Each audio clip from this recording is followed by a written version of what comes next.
at the lowest level. That's how you empower youth. You empower the young ones in order when the risk comes to them, because remember, it's exposure and the risk coming to the children that aids them to go into the systems, right? So when we empower people and you give them the voice to challenge, to go into this, the resilience to survive through the temptation or the drive to needing this drugs, is where we need to be going through. But however, Thank you very much. As you give Thank you very much. You can always come back. But before you go, Padare, I wanted to engage you on one thing that you have said, that the president is on top of the situation, and he has just put a number of mechanisms that are going to be addressing this issue. And we know it. Okay, personally, I know that we have had a number of policies and frameworks that have been put in place by the government. And when you make a review of what would have been done after the expiration of the proposed policies, you would realize that very few, if any, of those proposed issues would have been accomplished. One example of things that I would want to highlight, and I want you to answer me in 2 minutes, to say the government of Zimbabwe has actually put in place the Zimbabwe National Drug Master Plan that was in 2019, and it had to move from 2020 to 2025. Now we're almost left with 1.5 years to get to the bottom of the program. There hasn't been anything. I'm not too sure you're going to be giving me the results that came within that master plan. The presidential interministerial committee that was put also by the president, which is being chaired by Mr. Paul or Minister Paul Mazima. Paul Mazima is the one who's chairing that. Yes. Who is sharing that? It was put in place, and it has got actually 5 pillars. I wouldn't want to waste time to talk about those pillars, but I think if you, I know you understand the whole thing. Listen here. Let me finish with my question to you. Last but not least, that presidential interministerial committee that was put by the president actually suggested that it has got to go to send a committee to Ghana. Ghana being the only African country which has done much effort to do with the issue of drugs. I wanted you to give me the progress in as far as these policies are concerned, and what came out of the Ghana committee. In just 2 minutes, thank you very much. I'm not aware of what has come out now, but I like I said, there's enough time and resources that's missing. Even the president highlighted that there's a lot of work to do around that. That's an undeniable fact, isn't it? So when we are critiquing the government, like I've said, the government needs to do more. I say that in my first submission. I hope you understood exactly what I said. And I say they're doing something, and you highlighting that there's a policy, it means they've done something. So it means you've actually, but what we can do is critique the policy and its effectiveness. And you have done that according to you, which is a good thing. But I'm not here to critique that. I was talking in a different narrative in what I understand about drug misuse and substance. Thank you. You say it here. It's a place where people learn how to solve these issues. So if we are coming as a community, that's what you say. That's what the doctor said. I'm not coming here for propaganda. I'm coming here so that we can contribute, so that we can actually make a difference instead of finding the big needle in someone's eye. That's what we're trying to do. Thank you about drug misuse and substance misuse that we can actually change. Okay, thank you very much, Padare, for that. And I'm happy that when we've got people from ZANU-PF being the ruling party, who can actually acknowledge that this, in as much as the policies are being put, and we had a lot. Himself has actually acknowledged that. We have got a number of people who want to speak, Padare, and can I politely ask you to just let me finish what I'm speaking about, and then I will go to our next speaker. And this is the reason why I was being bashed by people on the social media to say, why is it that the topic has been framed in such a way that you are already giving blame to the government? Why? Because I would have seen issues that have been put in place by the government, the policies that have been put in place, not only about drugs, but a number of policies, but they actually, I would want to believe, have been put in place as electioneering mechanisms. Nothing comes out of it. But thank you. I can come back to you, Padare, please. I'll come back to you. Don't worry yourself. Let's go to our next speaker, being Zimbabwe. And Dr. Comment on the topic, because you comment on my you can come later. Don't worry. Zimbabwe, can you submit? Can you bring your submission, after which you will have Citizen C. Thank you very much, host. Thank you very much for the space. Thank you very much, co-host. Thank you very much for co-hosting, and all the speakers and all the listeners. You know, sometimes people speak very eloquently, but when people speak very eloquently, you have to be able to find out whether or not the things that they are saying have actually got substance, or whether or not it's just jibber jabber. Because somebody who is just yappy doesn't mean that the person is giving you facts. It doesn't mean that at all. Here is one simple fact. The policy came in 2019, and yet, parallel to the policy coming in, somebody was pictured Wachimonera Chimbanje Chavo Parali. Therefore, I'll come back when the kids stuff finishes. I'll be back. Achimonera achigadzira kuti asvute muruvana pedza ipapo. And then I'm talking about a whole president going to smoke a big blunt, a big joint. And then after that, you have a policy coming in. Do you really think that somebody that brings in a policy, whilst at the same time going to the gateway drug of hard drugs, is going to really want to tackle drugs within a geographical location? In my humble opinion, I'm not an expert, but from what I've seen and from what I've read, I emphatically say a big no. They will come in with a law. Let me tell you this, they will come in with a law, just like the law to end slavery was brought in by the British, was at the same time they still had slaves in the plantations in the West Indies. They had thousands, if not millions and millions of slaves in the West Indies. But in the UK, they had said, we are ending slavery.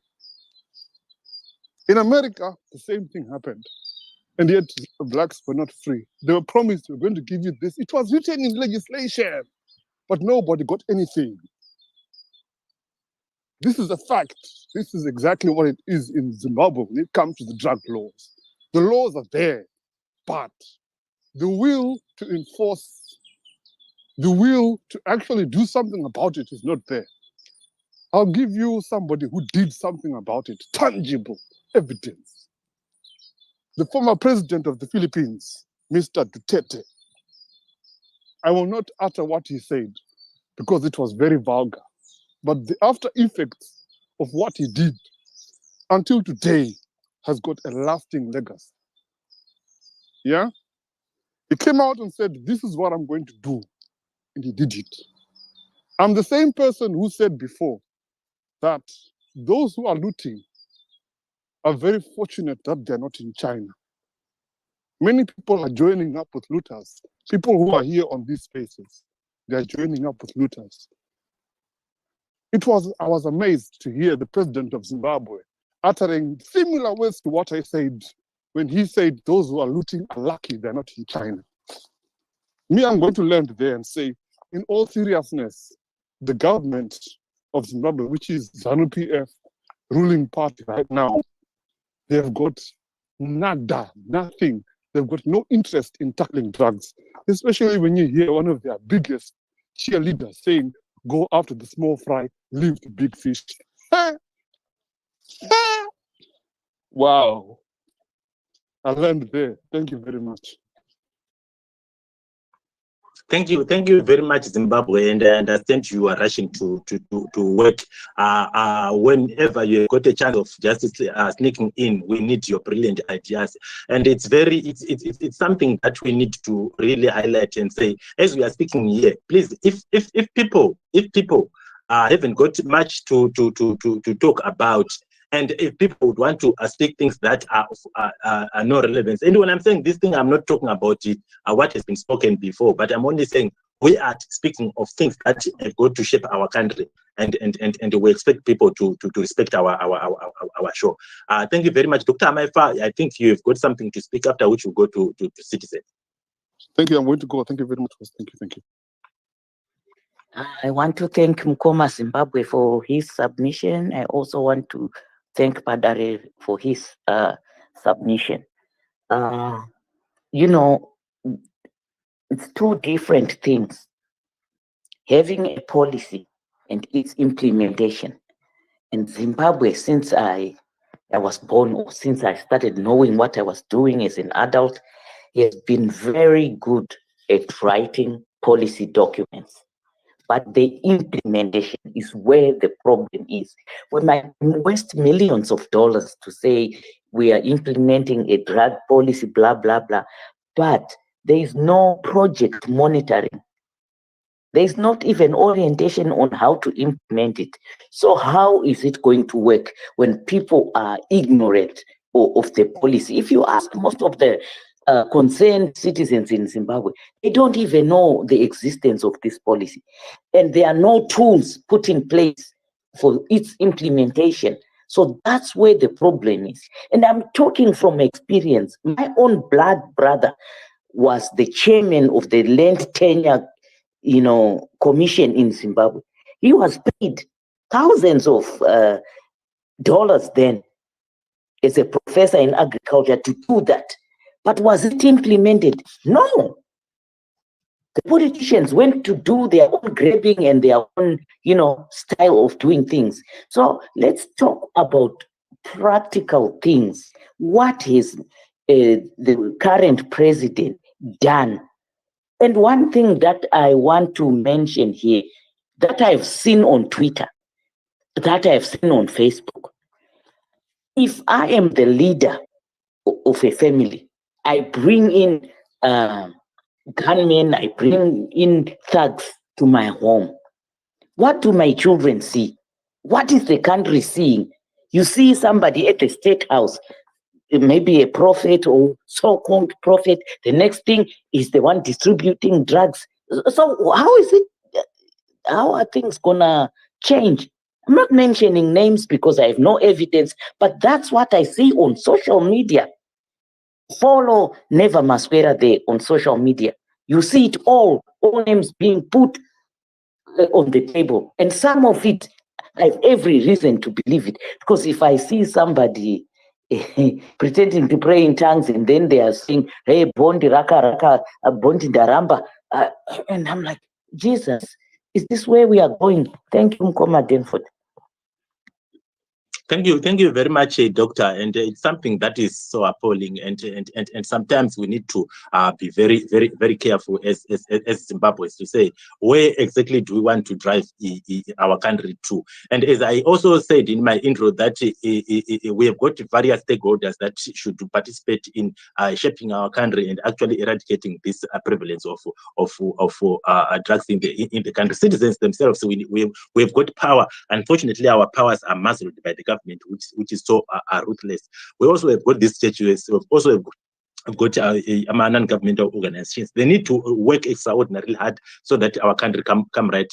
Professor Ferreso, I see you. Jules, I see you. But let me give this, and Chan, I also see you. Let me give this chance to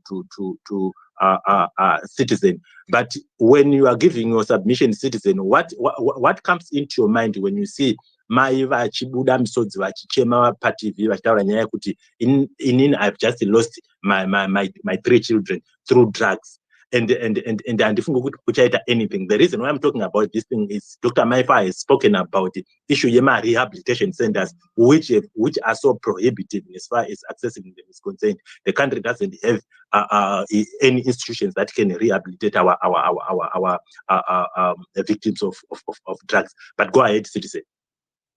Thank you so much, my brother Denford. And hello to my favorite Dr. Amai and my favorite Professor Feresu, also my brother Padare, and everyone on the stage here.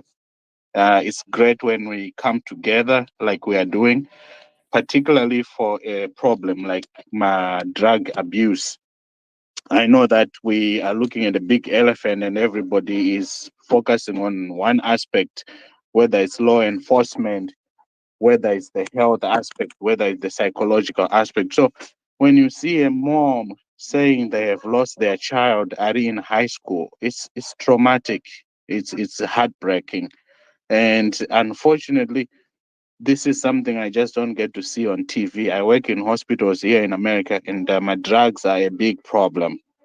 Okay, so we have learned a lot from what America has gone through when we were in high school in Zimbabwe or in college. There was a drug problem, but drug problem was mbanje, munaputa mbanje or whatever. Nevanhu vari kuabuse alcohol. Zana Mutoriro and all this stuff that we are seeing today, that wasn't at the rate it is 20 years ago. And that's why I think it's very important when we talk about drug abuse to look at it in a holistic manner. I mean, in a complete manner. Let's not just focus on government policy. Let's not just focus on the health aspect, but it's a whole, all hands on the deck approach. And I know here in America, the initial knee-jerk reaction for my drugs was, there are a few drug peddlers, ngativa pigre mujere, kana ukauya ukawanikwa nema-drugs, and it happened to affect my blacks more than my whites and all that. And I appreciate that my brother Padare has been trying to say, hey, listen, let's talk about this, not in terms of on a partisan manner, and we shouldn't. And I agree with him on that 100%.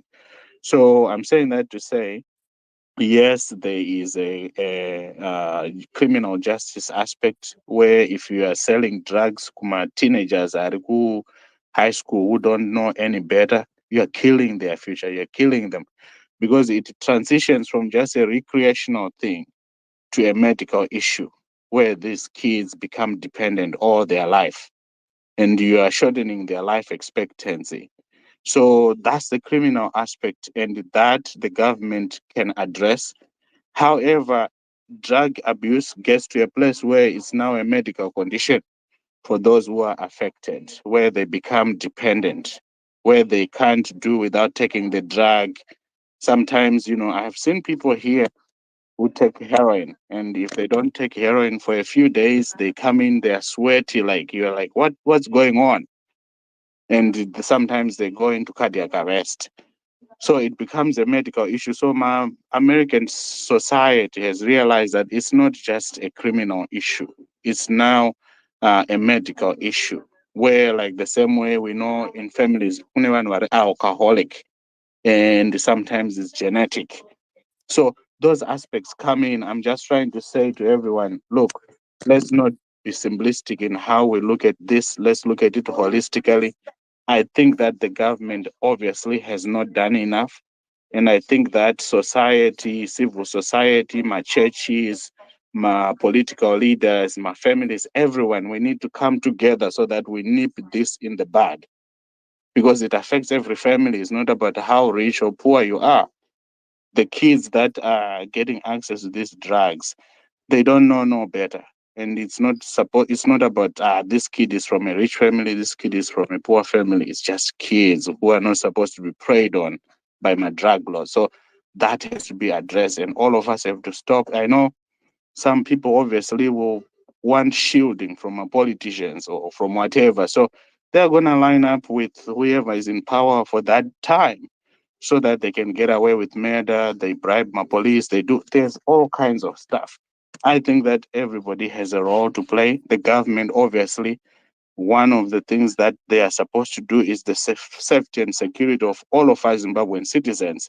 And drug abuse is one big problem that we need to nip in the bud as quickly as we can. We need to take care of those who are already addicted through rehab facilities like Dr. Mai was talking about. So let's look at this problem universally. Let's look at it holistically. Let's find my solutions which work for everybody. I know I can talk forever, but thank you so much, my brother Danford, for this opportunity. Dr. Aranga, thank you very much. I didn't notice that it's you there, but before you go, and I know on this Sunday you could be very busy. Thanks very much for that approach that you have taken. And in my submissions, introductory submissions, I actually highlighted that it is important that we need to take it as something that is affecting Zimbabweans. And I think even Pella highlighted that drug consumption or drug abuse doesn't have any political boundaries. So when we would want to tackle this problem, really let's take out our political gloves and just be ourselves, and that can only help. Unfortunately, when we have policymakers that actually would not want to acknowledge the prevalence and also the how bad it is within our country, then that's when we'll be having a problem in the first place. But I wanted your comment, Dr. Ranga, there to say, we have realized, and I think everybody acknowledges that this problem, most of the drugs that we have in our country, Zimbabwe, with the exception of possibly marijuana, which is mbanje, most of them they are being produced outside Zimbabwe, and the government has actually put in place mechanisms that is going to be restricting or forbidding the coming in of these drugs from other countries through the bringing in of stakeholders such as the police, our judiciary, as well as the immigration department. How effective, in 2 minutes, do you think that is going to bring about change in the problem that we have in Zimbabwe? Thank you, my brother Danford. I think that we'll have to see how well they can bring everybody together. I am heartened by the fact that Triple C has a campaign regarding drug abuse, and I hope that all the political players in the country would do the same. And also, we would work with my civic organizations, my churches, of course, the police forces to do everything. I think it remains to be seen. Here in America, they do a lot of work. They have a lot of resources, but this is an ongoing problem. What I mean by that is you may have all those law enforcement stuff going on. People will always find a way. They'll find a way to bring this stuff. It might reduce it to an extent, but they will try to find a way. The best way is to educate, civic education, and to make sure that those who may be affected, we quickly get them help so that it doesn't become a recurring problem for them. Because once it becomes a medical issue, we should embrace these people and get them help quickly. Sometimes we then say, I don't want to go up at my house because we're with my drugs and stuff. Sometimes families end up taking that approach to protect those who are not affected already. So we need a more holistic approach. And I think if we work together, everybody, to say, let's try to minimize the impact of this, we're going to get better results. I don't think we'll completely have this problem go away. It's not going to go away, but there are things we can do to make it less likely. Thank you, my brother Danford. Thank you very much. Thank you very much, Dr. Aranga. And I'm so touched by your submission, especially for somebody who is from the medical industry. And we expect to have people from the medical industry to come and give us especially suggested solutions that are apolitical and that will actually help our motive of bringing Zimbabwe together. But thank you very much. Professor Teresu, thank you very much for coming to engage with us on these topics that we have you. And I would want to believe, if I'm mistaken, apologies, but I would want to believe they are also into the medical field. I would want, in your submission, can you also highlight the issue of the non-availability or less rehabilitative programs that we have, actually public rehabilitation centers within Zimbabwe, and such restrictive charges that are being given by the private sector to help those affected victims. But go ahead with your submission and maybe end up with what I've just asked you. Thank you very much, and Dr. Ranga, please don't take away my professorship by making such a sound presentation, and you covered most of the things I was going to talk about. Thank you very much. And I also heard from Padare. Listen, guys, this is not a political issue. This is a real social problem, which then complicates into a medical problem. And it is a problem, like Dr. Ranga is talking, I think, from the US. It is a real problem, Dabasaze, don't laugh. It is a real problem that has happened in many countries. Those who live in the US know that this is a big problem. And it usually comes from South America. In our situation, the problem is coming from South Africa. Let's be just frank. In most of those drugs that are coming into the country, like bronco thing and so on, are coming via South Africa. Kunuk, South Africa, there's also, I did a dissertation with one student, Unyope. They do unyope as well. And cocaine is very rampant also in South Africa. So we see that the drugs are moving across, but it's not only South Africans, it's also countries north of us. So this is a real problem that has happened. I'm actually in the middle of writing a proposal for funding on this issue.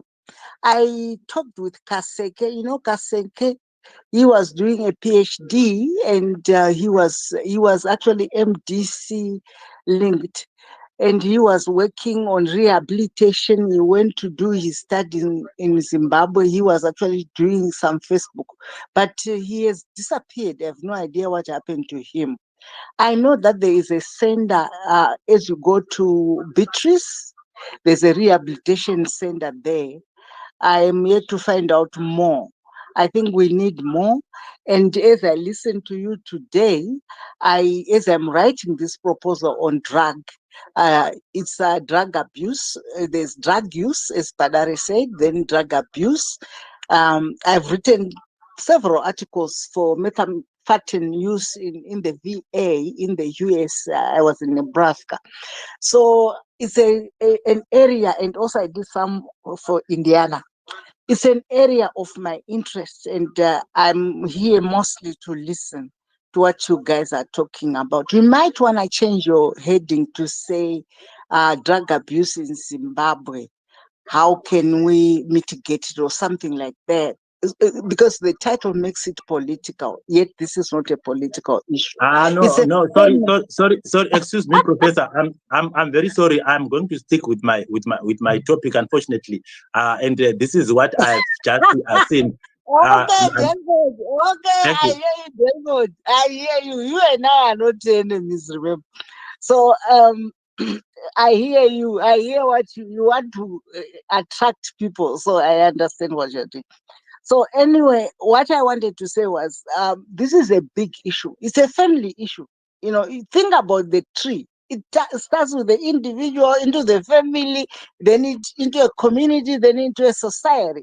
So it's not just a one size fits all. And what are the reasons? Some people are saying the social issues, but I've known people who were going to George's vachisvuta mbanje vana vanhu vakatofuma kudhara Prepare to lend. Sorry, Professor, there we have got a number of people, but I'll give you another minute to just wind up. Denford, you are becoming unfriendly. So I've known this in rich and poor people. Even if you think about kumwiwa kwekachasu, unozwa kachasuka ibikwa kaya kana kumanyamero ichi kachasika alcoholism iri very hard.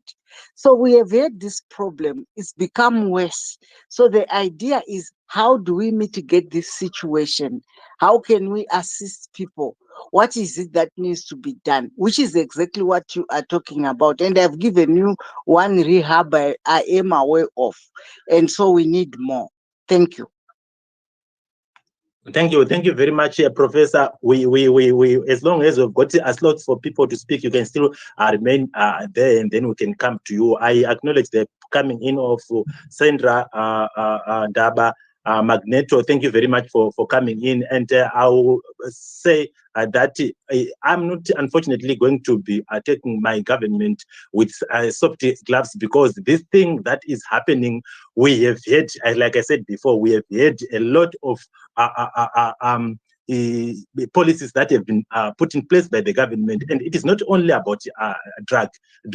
It is much to do with how our country has got to be shaped. But we have we've got those documents and policies being actually accumulating dust, nothing happening. But thank you, Dr. Maifa. Do you have got anything to speak? Then we can go to Chan. Has been there for quite some time. Thank you very much, host. I want to thank Dr. Ranga and Professor Feresu for their submissions. We might want to sweeten things and be technical about things. Chokwadi ndechekuti chatemesa musoro chii, because we might say drugs are a health problem. They are an educational problem. Kwese kwatinoenda, even legal, kwese kuzvinozwa kuti vanhu vatyore mutemo, chatanga poor governance ndo yatanga.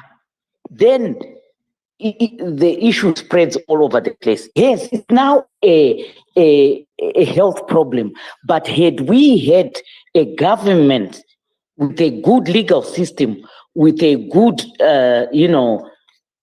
CID system, with a straight police department that is not corrupt, drugs aya muri kutoziya kaprofesa kuti ari kubva kusouth, zviri kutozikanwa ndimi vakuru vacho veikokoko, muri kutozviziva. So why is somebody not stopping that, since we know ari kubva kusouth, ari kupinda napapi, and who is letting them come in? So let's not polish things. The government is the problem. The government is the problem. It's like I tell you, there are no rehab centers.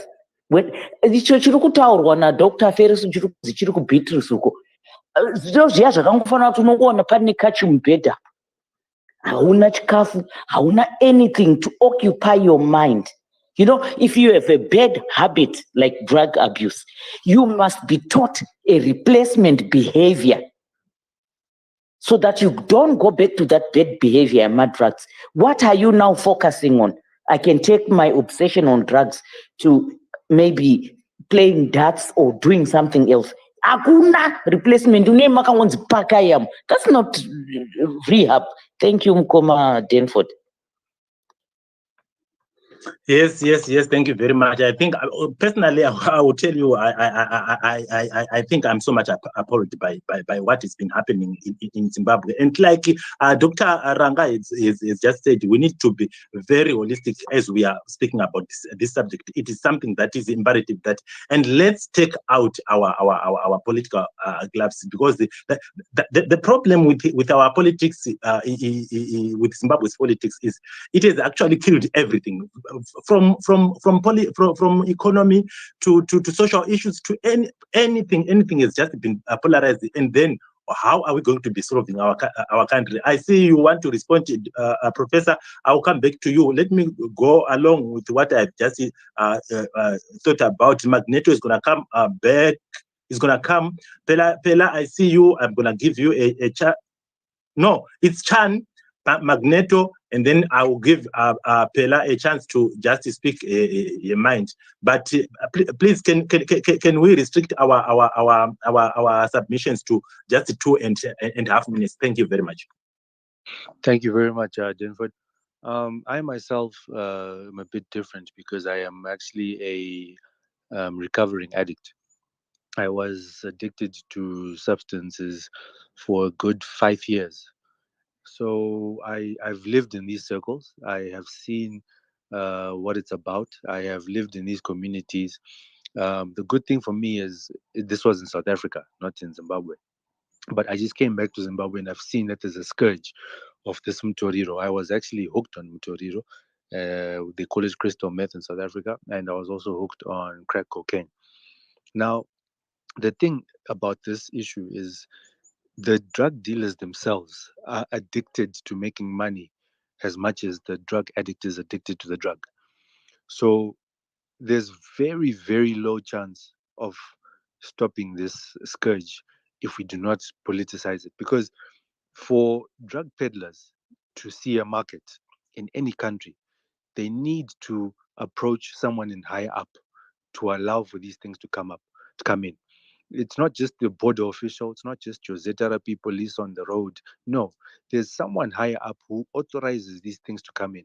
It's just like the smuggling of cigarettes that's happening in South Africa now. Someone is authorizing these things from here to there, and someone is receiving them there. So it's unfortunate, but then the government, fingers have to be pointed at the government. Someone is eating, someone is making money from destroying people's lives. And the fact that they do not care about it shows you how greedy and selfish they are. It's sad because I personally put my mother through a whole lot when I was addicted. And I saw what I put her through. And this changed me as a person now that I'm back to the light. But so many people do not have a chance to do this. And it's sad because drug substances actually target the mostly the people who are potential change makers in the society. These people could have been potential game changers, but they're now, because they're hooked on substances, they totally lose focus of where they're supposed to go. So I personally, what I have seen working in a country like South Africa is when the community said enough is enough, because we know these people who are selling these drugs, these foot soldiers. We don't know the people at the top. Yes, granted, but we know these foot soldiers vanomira pamakona vachitengesa, vanovingwa nemapurisa vachipa chioko mhomwe.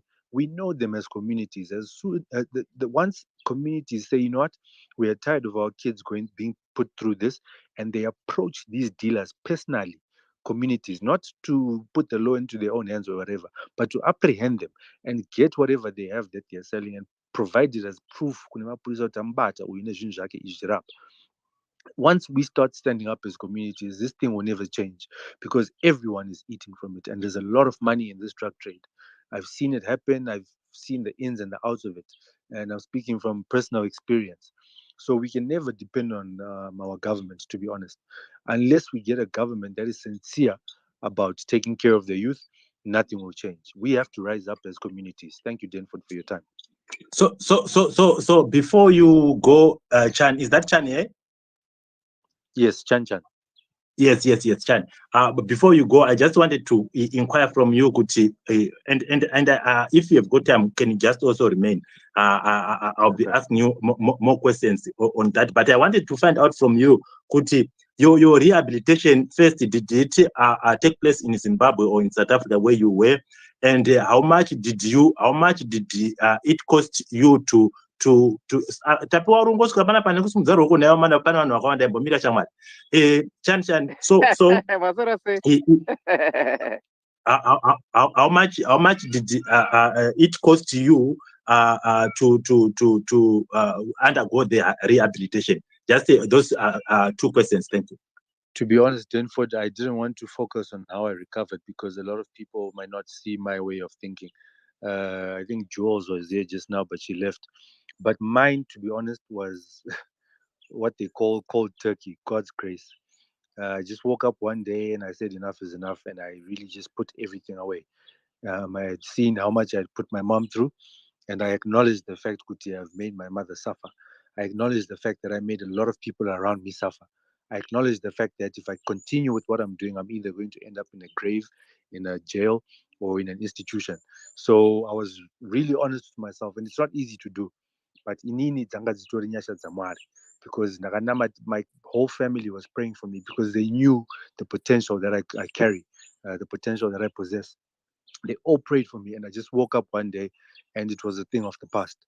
That's my story, but I didn't want to focus on it because sometimes when you tend to bring in Zamwari, some people will tell you we don't believe in God and whatnot, whatnot. So I just didn't want to make the space uncomfortable. But that's my story, and thank you for asking me. Thank you very much, and apologies if I just intruded in your personal thing. But I acknowledge that, and one thing that we need to understand is there are a lot of Chanis outside there.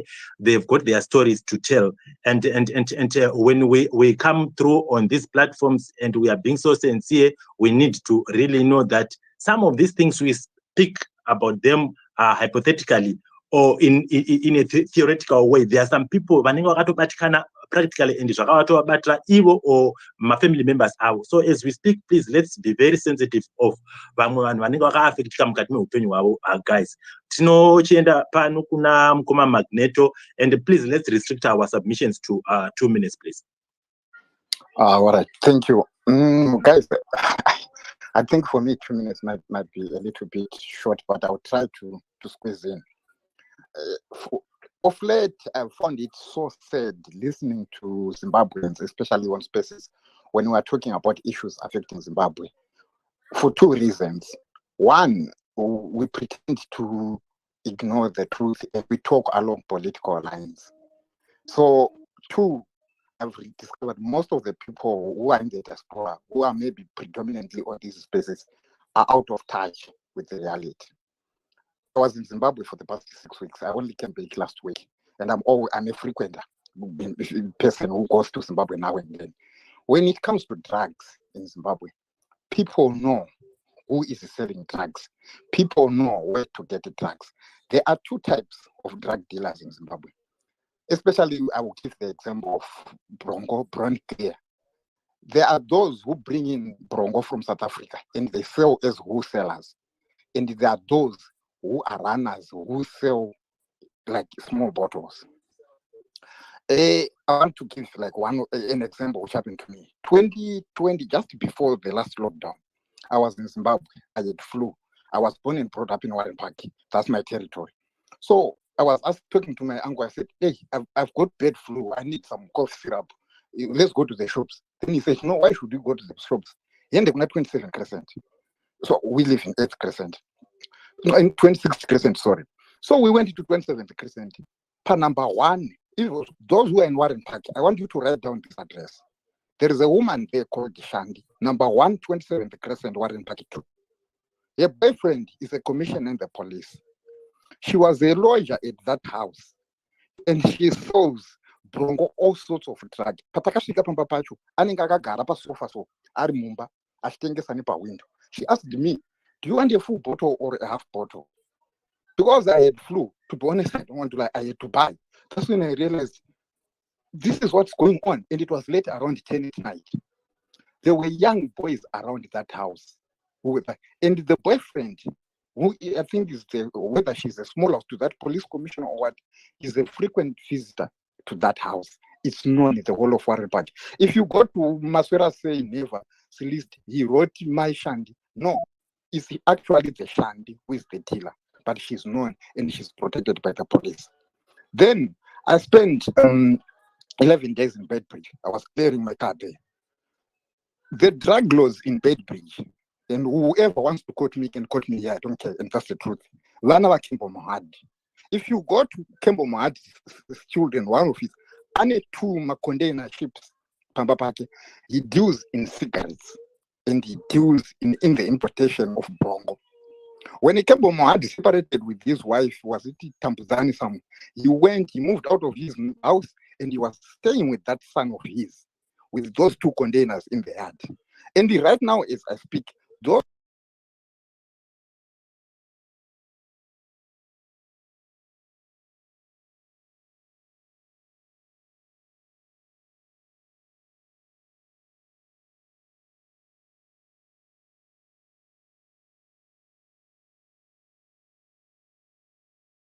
now a video doing the rounds.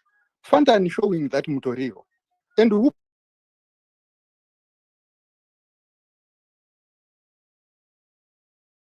that house? CIO, they do background checks on you. How come who are known to be drug peddlers in Zimbabwe pictures of State House?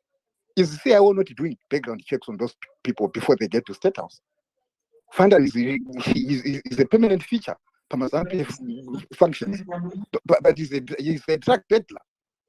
What does that mean if now you say President Mnangagwa is doing something fighting drugs? He's not doing anything. And for us to fight the drug problem in Zimbabwe, it's not finding youth what to do and all that stuff. It's to cut the supply, of which people who are involved in supply, government officials. If you go to Bedbridge right now, I got to learn something. And for me, it was a shocker. Panama Purisa are escort my trucks and diplomatic escort. I saw it with my eyes. And those trucks, they are not screened. They don't go through the scanner because there will be a police officer escorting, and that police officer will be armed with an AK-47 to and from South Africa. And those are the trucks which are used to import drugs into the country. Who is involved? Government officials. I would advise diaspora. So Magneto, I'll give you the last minute, please. Yeah. Okay, people, be informed. It's so that we come here, we talk things which are progressive, and because I can hear a lot of people, they talk on the political lines, distorting the truth. The situation on the ground, akuchina youth, they've been destroyed with this mutoriro. Unowana munhu akangomira mustreet, so he can go for 3 hours under scorching hot sun. Munhu has kupiswa or what? Are paralyzed? No response, no blinking, no what? Akangoshama nose chipinda mumuromo. This is how bad the drug situation was. But it's not as simple as what we think is what no one on social media. The situation on the ground is really bad. And the drug peddlers are known. And the drug peddlers are linked to government officials. And most of them, they get linked to government officials for protection, so that their loot just passes through the police checkpoints without any searching or any of that sort. So with that, guys, the government has to be serious with fighting this issue before we go down to the youth. Rehabilitation, they won't work. In as much as if in every school is a rehabilitation center, Yema drugs for Zimbabwe at the moment, but for as long as the supply line is open, you are fighting a losing battle. Thank you. Hey, thank you very much, Magneto. And sometimes when you are speaking, like I said, that it's very difficult to comprehend, and this is the reality that is on the ground. We really want to have a situation in which Zimbabweans have got to come as a common people and say we need to do away with these drugs. And one thing that you've just said, especially to do with the rehabilitation centers and so on, I was also touched by that. Why? Because as long as we do not close in on the supplies and those people, the kingpins of it, then it doesn't work, it doesn't help. But before I go to our next speaker, let me hear from Dr. Maifa. And after that, Dr. Maifa, you will speak of the person who is going to come afterwards. Thank you very much, Mkoma Denford. I appreciate the submission from Mkoma Magneto. Speaking the truth will set us free. We want the truth. So the channel which is bringing in the drugs should be closed, like Magneto says. Otherwise, we are fighting a losing battle. And if the people bringing in the drugs are, the untouchables, the next thing is then those untouchables must change. Let's bring change to Zimbabwe. That's the only solution. This is a political problem. We can't run away from it. We cannot run away from it. Initially, my sister, Dr. Diamond, was on the speakers there. Now, I don't see her anymore. So I will kindly ask Knife to take 2 minutes, please. Thank you. Thank you, Mkoma Denny. Thank you, everybody. This is really sad, but I think what we're trying to do here, we are trying to solve, put a bandage on a big gushing wound, right? This is all the result of a degradation of society. This is bigger than than trying to build two or three rehabilitation centers when you have a hospital system that is already defunct and not able to support the people, right? And you're going to try to spend your energy on building one or two or three rehabilitations to solve a drug problem. But if you step a step back from the drug problem, those people who are bringing the drugs are just people who are trying to find a way for themselves to stay alive in a degraded society, right? So now, when the society and those who are running things can't handle their own budget, it affects the pocket of everyone else. I always keep giving this example. Before I left Zimbabwe, I deposited in my bank, Barclays Bank, 1,000 US Zimbabwe dollars. And I've never had the opportunity to remove that 1,000 Zimbabwe dollars. It's not worth what it was when I put it in the bank no more. It's gone to zero, right? So we're trying to solve the problem from the back instead of trying to go from the front, right? So I think what we need to do is the accountability of our elected officials, for them to be sitting in closed rooms and coming up with their own solutions. I'll give you an example. If the bus driver continues going the wrong direction for 3 hours, and everyone in the back of the bus is whispering amongst each other that he's going the wrong way, he's going the wrong way. We will keep going the wrong way forever until somebody stops the bus and we ask the bus driver, if you don't know where we're going, let somebody take over, right? So this is where we are at. It is way bigger than just the drug problem seller or the drug user. It's the economy. People got to do whatever they need to do to feed themselves. And unfortunately, the drug issue is easy because my crack cocaine, you can cook it at home. You can cook these drugs with all of the stuff that is under your kitchen sink right now. Drano, that plug for unplugging the drain, all of those things for clean percent of these very addictive drugs. So it's so easy to produce them. We are an economy where people are starving and they can't cope with the current situation. People are looking for different avenues to find money. So I have always tried to explain to people in Zimbabwe that we need to divorce ourselves from giving the government or the people in power our control of our wallet. You need to educate yourselves and your kids about the digital currency. I promise you, Ndirim Zimbabwean, I will not come on these spaces and lie to you. If you are not trying to educate yourself about ownership, self-custody of your wealth, and understanding what Bitcoin represents on this world right now, you will be even left further behind in the dark ages. So it is self-sovereignty. Look at Nigeria, Nasi. There are lines going around the whole entire city. People are trying to go to the ATM machine at the bank to remove money, and the government is refusing them to remove their own money. So Nigeria is moving towards Bitcoin. Same thing with El Salvador, was the poorest country 5 years ago with the worst drug problem. There was trafficking drugs. That was the headquarters of drugs coming to America through El Salvador and Mexico. Look at El Salvador today. Young president, he understands the idea of blockchain. He understands how Bitcoin will separate himself and his government from that US dollar, which all of these people are searching for. The drug dealer wants the US dollar.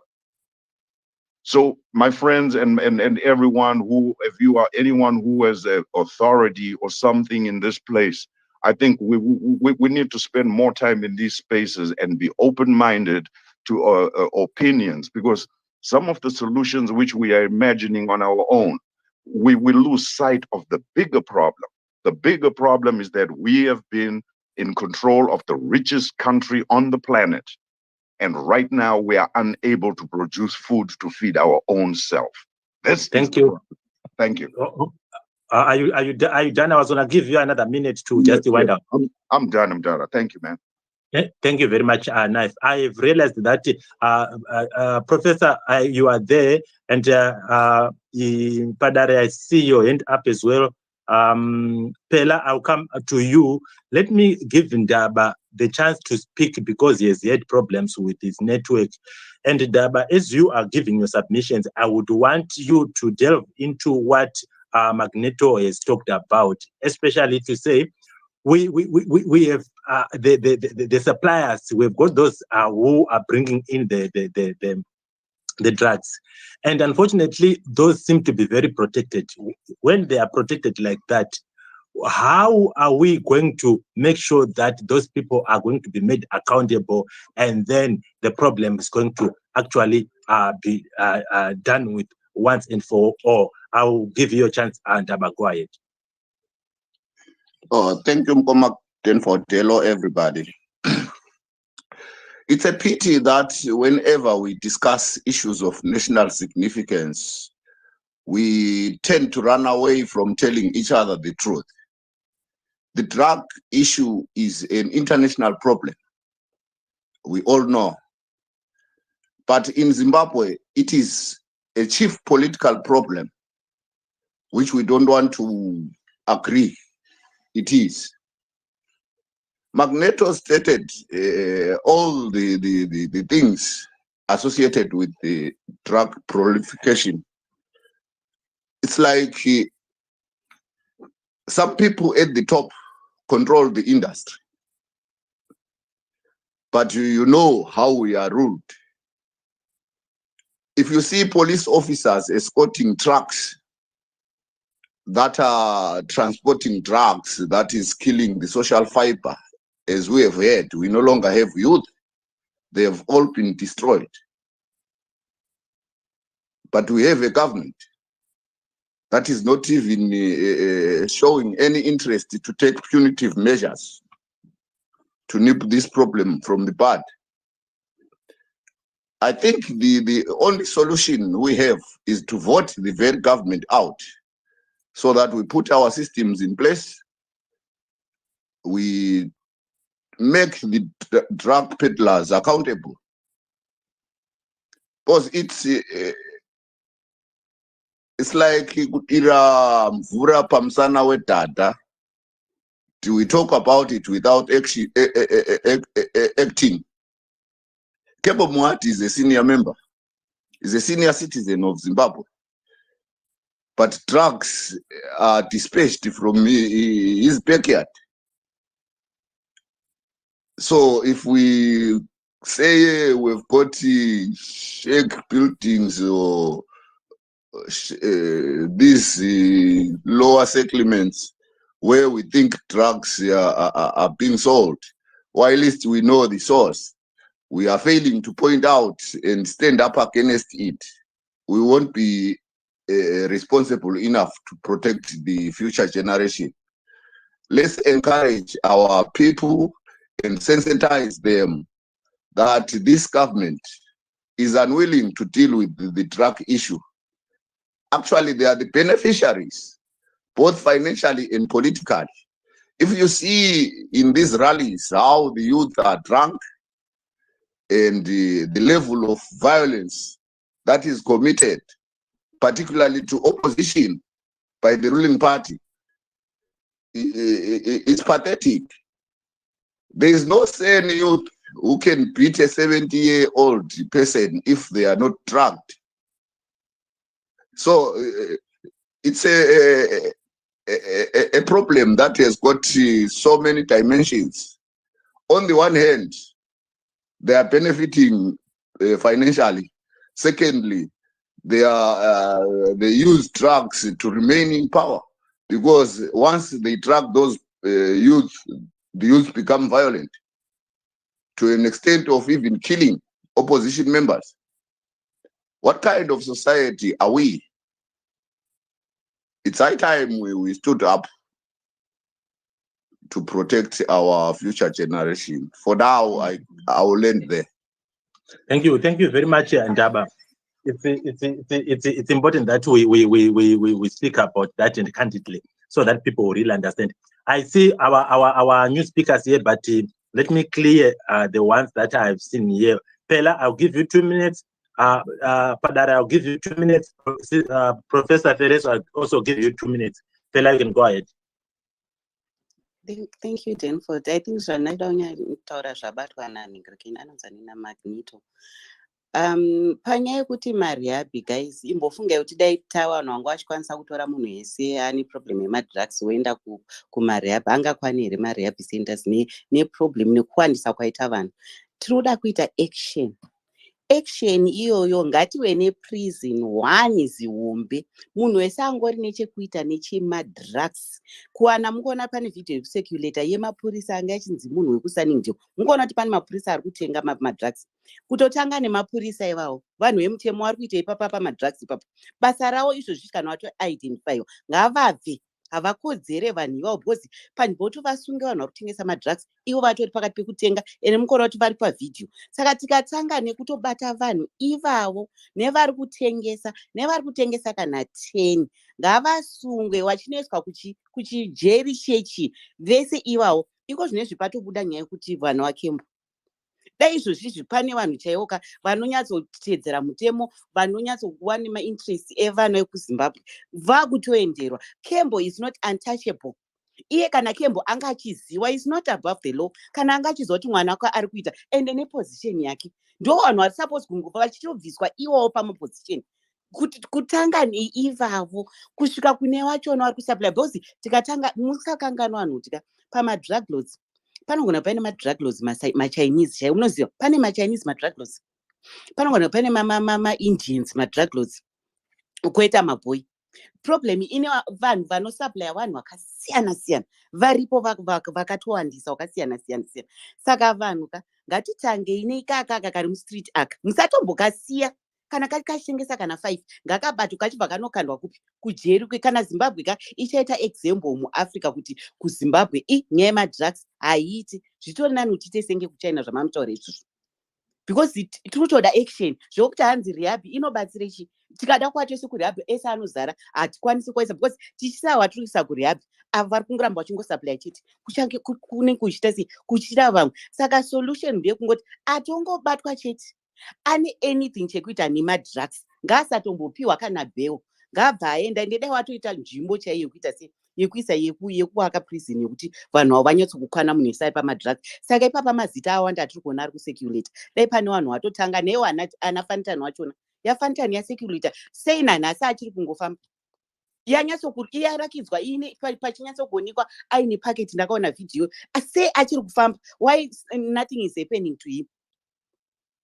Hazviite vanhu vese wataurwa nana maishandi wachona kana vari kuzikana iye boyfriend yawo iye commissioner iye ngaatobvona iyewo futi, because he is not wait kuti atoite position yari iyoyo kana achibvumidza madrugs. Munhu wese aonekwa, even nemapurisa aonekwa, please, kana pano vanhu vanokwanisa vari padhuze nawo vese ngavabva vatobuda basa, ngavabude basa. Maishandi wabuda, maishandi wachona ngaanotorwa, maishandi vataure boyfriend yawo vese neboyfriend yawo waende ikoko kuri kutaurwa. Vana vakembo hamene imimi wanombopinda mumapariamenti kana varipo, ngaambobvunzwa yemuhato naye atisosuppose ngasitoro paposition iyo kana achisapota zvinhu zvisina nebasa rese kana mwana wako ari kudaro. Then koita maofficials ekucustoms vese chigenga chachona chese ngavadzingwe, neiwo kucustoms ngavaonekwewo vari kubvumidza chinhu chikupinda chigenga akaichiwana mukuone chicheini vese nokucustoms wachona futi ngavaonekwewo abatwa chete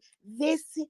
Pakangoonekwa kana papinda concert yapinda sei yapinda, munhu wese angori nechekuita ichocho. Ngatiite action zverehab zvisiyane zvokuti vanhu vanonorepa, but kunenge kutonawo vanhu still vakutotanga kuita sei vakutanga kutengeserwa, because hatisi kutageta the root cause. Saka ndiyo submission yanguyo, ngatiite action vanhu ngavasu wazvita ako Pella, and I think we need to take note of what you have just said. Maybe let me also say, for those who have spoken, and who no longer have anything to submit, if they can kindly drop down, because I've got a number of people who are yearning to give their submissions. You can as well come back later so that we can go ahead. Professor Feresu, I will give you your time. And as you also give your submission, I would want to inquire from you to say now, because you said Padar, so I'd already prepared by thinking. Oh, so okay, okay. Then now, then no, I can no. come bring other people. It's fine. It's fine. It's fine. Okay, Padare, you can go ahead. But let me also say this thing to say. Phela pa angataura pa ndangosumudza mike yangu ndobva akutonyarara akadi akanditeerera uyu ndaba ndikangosumudzawo mike yangu ndobva akunditeerera. So in the event yekuti ndiri kuona kuti waita matauriro wanenge wataura wochimbomira, unofanira kuva uri unomira. Handiwanzoda uri kuona nyaya dzekuti tinobva tatoita makwikwi ekutaurira tite sepalama. So we just want to have the conversation flow. Go ahead, Padare, and then we'll go to Professor Feresu with your 2 minutes. Please tell me when the minute goes so you can warn me. So like you're saying, 1 minute you have left so that I can know. Because some of us, we go into some spiritual realm of talking. I acknowledge that. Many thanks. I will teach myself to talk less. Anyway, the issue here, which we are hearing now, is about finding solutions. Some want a political solution where they can actually remove the government, which is your right. Actually register to vote if you think that is your line, and vote for the government that you think is going to bring that change. For those that really want Fanton to be arrested, you have several choices. You can do a petition to the parliament, you can speak to your MPs, you can actually start a court case against this and put funds together so that you can actually then take an action as an active citizen, because you're saying you've got the evidence. There was a gentleman who says he knows the evidence that is being provided of Comrade Kemba Mahadi. Again, this is your position. We are here to help, even as a community, to raise those funds if that is true to what you're trying to fight, so that we can actually have a progressive comprehension. Because people want a political solution. Some want Fanton arrested. Some want Comrade Mahadi to be arrested. But here is a thing for me. A whole country called the United States of America found itself in Afghanistan, bombing, and what they did, they showed the whole world burning poppy fields, magnitudes of poppy field. But what happened when they were doing that? We saw that the price of anesthesia and medication, pills, cocodamol, morphine, and everything really shoot up, because there was no supply. So apologies, Padare. I would want to quickly inquire from you to say what has the events unfolding in America to do with the issues of drugs in Zimbabwe? I'm giving you, because what I'm giving you is experience shared is experience gained. Knowledge shared is powering each other. If we are going to come here and just waste our time with emotions and not find solutions, we'll just go back to zero. So an experience shared by someone, if you've seen something, someone has seen something that Kemba Mohadi has done something, they have shared their experience. I am also partaking in their experience, saying, my brother, you saw something, let's act on it. Right? So this is that's how we empower each other. So I'm empowering you with something that you never saw, because probably you've never been there. You never witnessed it. I witnessed it. But what is happening right now? America has got the highest drug use in the world. It's got the highest budget for its mental health people who use drug and substance misuse. In our country, I have come here and I've said we have a problem. The problem needs addressing, isn't it? We are coming up with solutions to where we are. For me, when it comes to mental health, rehabilitation, and so forth, there is a diaspora that is experienced something that they've not experienced at home. We are spiritual people. We are a Christian fellowship people. Sometimes when these issues come into our homes, some want to vanoenda nawo kunganga, some want to vanoenda kumapostori kuti mwana anamatiriwe, but you know that they are using substance misuse. So how do we encompass that? There are people now who have been in the health sectors within the institutions that they are working in diaspora. This is an opportunity for us to galvanize that knowledge and expert knowledge and harness it and take it back home. And there's nothing wrong with that because many countries do that. Perhaps maybe it's another solution because we are talking about solutions, isn't it? We're talking about solutions. So this is an opportunity. And I know of friends who have gone home to set up mental health institutions, although it's private. Who's gonna pay for that knowledge, Mof? Yeah, I'm getting to that. I am getting everywhere across the world. Sorry. I'm not too sure. Actually, you have elapsed your time. If you want to come back, you can come back. Padare, thank you. Thank you. I thought I indicated to you that I unmuted myself. Yes, it's okay, but I can always give you the second chance. Let me go to Professor Feresu. She has to come with in 2 minutes, and then we go to our first time speakers. Thank you very much. And again, I wish we do not make it political. This is a real issue across the world and much a problem in Zimbabwe as of now. And so we need to find solutions. If it becomes a government bashing show, for me, it becomes difficult. I'm interested in finding solutions that are targeted to the population and how we can resolve that. Also, when we give accounts of Muhadi child, what do we have proof? Let's not gaslight and talk about people without proof. Fund on what? Do you have proof? If you have proof, you can go to court, report them. Let's see what happens. I'm interested in this problem being stopped and helping our people in Zimbabwe for real. And I said I'm here to hear the issues so I can put it in my proposal. And I also heard Padare talking about guys in diaspora coming up with solutions. I remember Olinda once went to Zimbabwe and was talking about those kinds of things. Let's do that. Let's focus on solutions. Let's stop bashing people. Let's start thinking about how we can help other people. And it can be your child, it can be your brother, it can be your sister. So how can we, because we know that even in the UK, for example, there was one video, they were cooking cocaine in one of the houses in the UK, and there were Zimbabweans. So this problem is big and is real. Let's stop finger pointing. Let's focus on what can we do to resolve the problem. Thank you very much. I'll go down and I'll do a lot of listening. Thank you. Thank you very much. Please, host, can I rebut because pataurwa zvakanangana neni. Okay, but let me also you are going to rebut in a minute and a half, please, because really we have got so much overwhelming. I also wanted to say to Professor, unfortunately, the government will always be part of the equation.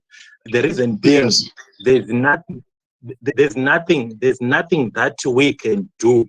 To remember, you were talking about issues to do with proof, or to do with evidence, to do with going to report to the police, to do with getting to our judiciary and so on and so on. Unfortunately, these institutions that we have talked about, they are the ones. Some of them could also be complicity in what's happening. And when you hear Ndabazezgo, when you hear Dr. Maifa talking about issues to do with saying, let's overhaul the whole system and restart, and talking about this thing of saying when people are going to have an electoral process, let's do it wisely so that this whole system has got to go. But Magneto, I'm going to give you 1.5 minutes and then I will go to Dr. Maifa. All right. Thank you. Anyway, Professor Feresu, you are saying, let's not be political. Unfortunately, you are saying one thing. The things we are saying we are not supposed to be political is exactly what you are saying, what you are doing. Because by saying let's not be political, murukuda ku protector vanhu vari mugovernment, my politicians who are doing wrong. We cannot find a solution for as long as we are protecting those who are doing wrong. You said we need evidence. I think I gave you evidence. And like Warren Party is pa number 127th Crescent, that house is owned in Mkazi Anonzi Shandi. She's a drug dealer. I don't know how much evidence you want. ndakatombotenga brongo ipapo ndaita cough syrup. That's how I came to know about that house. It's number one evidence. Two, Bedbridge is a very small town here in South Africa.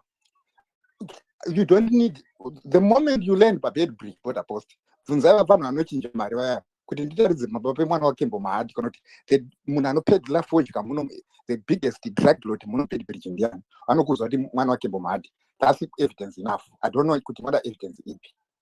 Kana muchida come to my inbox, we make an arrangement tosangana paBedbridge toenda kumba kumwana wake Mbomahadi munoona. I just want to say thank you.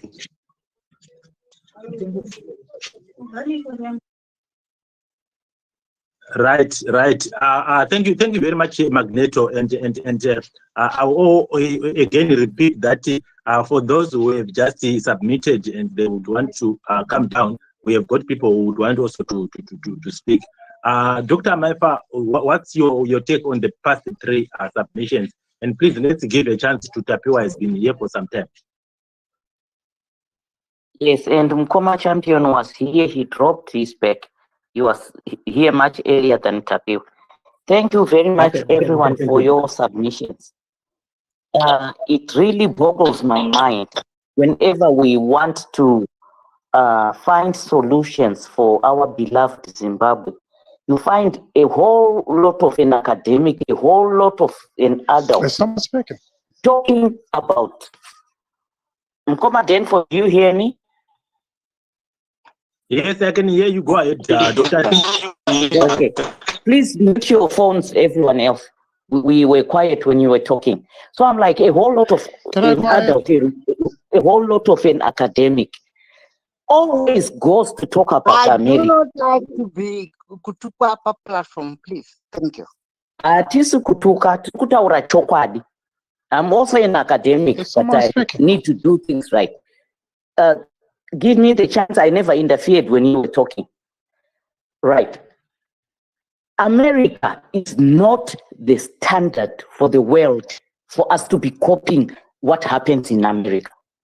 So let's not go to say, but America zviriko, but America zviriko. It defeats the purpose. We are here to find solutions for Zimbabwe. Kana America iri kuitira hayo tsvina mupoto mayo makuitawo nokuzimbabwe nokuti America iri kuzviita here. Let's not find such examples, please. Thank you, Mkoma Denford. Thank you very much, Doctor. It's important that we know that. To Mkoma Champion, apologies, I didn't notice that you came. You see, I've got overwhelming people this side here. But Mkoma Champion, I'll give you your 2 minutes. Go ahead, and then we'll give Tapiwa the time to speak.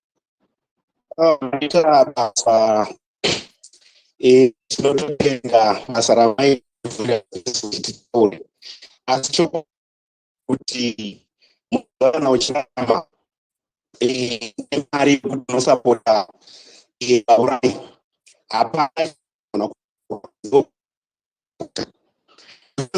it is very big drugs vakapona ndechaiche kakudisa madrug peddlers vanhu vari vazhinji vacho they are close linked vanopita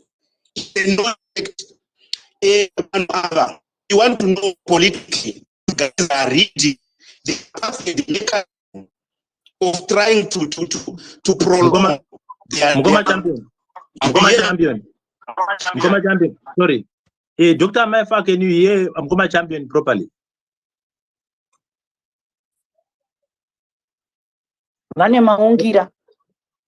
Yeah, it seems okay. I'll give you another chance to speak again.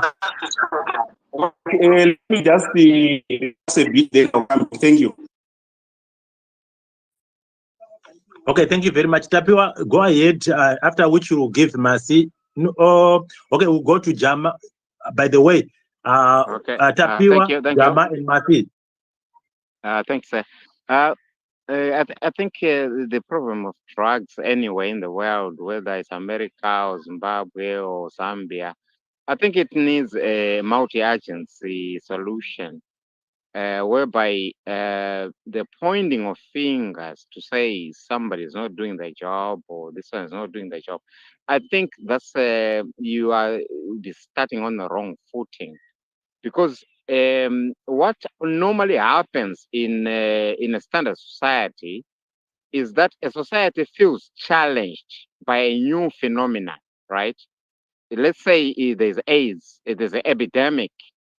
How does the welfare system within that society respond to something that is new, something that is basically they have not been dealing with in a normal day-to-day business, like okay, kurwariwa kuriko, vanhu vanorwara, vanhu vanopenga, vanhu vanodii. Of course, yes, that's normal. You can just go to the doctor and get help and this and that. It's not an epidemic.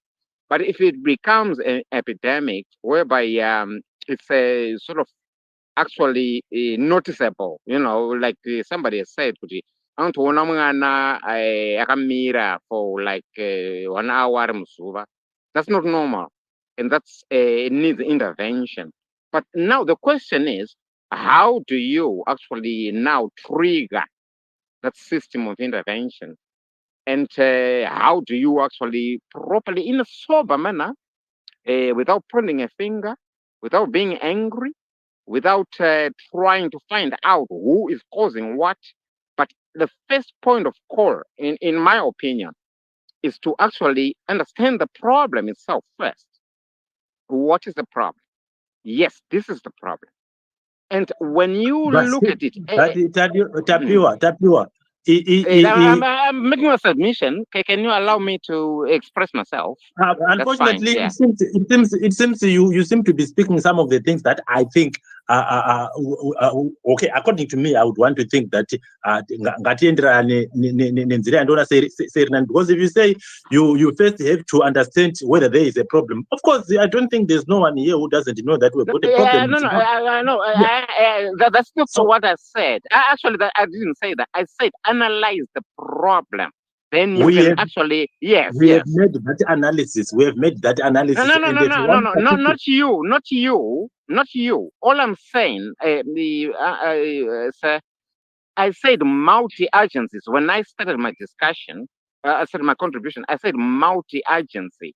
Multi-agency means, first and foremost, the family. Second, Ministry of Health. Third, the police. Fourth, the political leadership within communities. For example, if I come from Kwazana myself, and there's a problem in Kwazana, the chief government officer or the chief representative of the people of Kwazana, when something invades Kwazana, is our MP, for example, or even our ward chairman or a councillor. We raise a stink from different directions, right? One, mothers can just say, our children are suffering. The councillor. Tipuro nyaedu kunani, kuna MP. MP went to parliament. Taita problem kwangu ini na meno kuti iriko yo kwenye kunotona. But kwangu kuti yakamira so. Then the law making mechanism irimo mu Zimbabwe, which is our parliament, our assembly, and our senators, now raise a political stink to say, oh, no, somebody somewhere is not doing their job. Mapurisa ataurwa wokusanintel and that thing is the only way you can deal with them is to actually go that political process. That is the most powerful process that you instigate. Now, that process needs support. It needs support from multi-agencies. By multi-agencies, I'm talking about people like me, for example. I grew up, I work and live in societies very exposed. Nditori addicts. And also garana timorosana and panapa. Okay, So I'm concluding. What I'm saying is this. Ndringoti chikokuti solution ingodiwa. I think what we need to do, let's go to Jama and then Masi, then we'll see who is going to come next. Thank you very much. Thank you for affording me this opportunity. Am I audible? Yes, go ahead. Okay, thank you very much. Greetings to everyone. I think this issue of drugs, people tend to focus much on the social effects that exist as a result of these drugs that are in our society. But basically, I think this is a political problem because the lawlessness in our country, it is the one that accommodates probably the provision and the use of these drugs in our communities.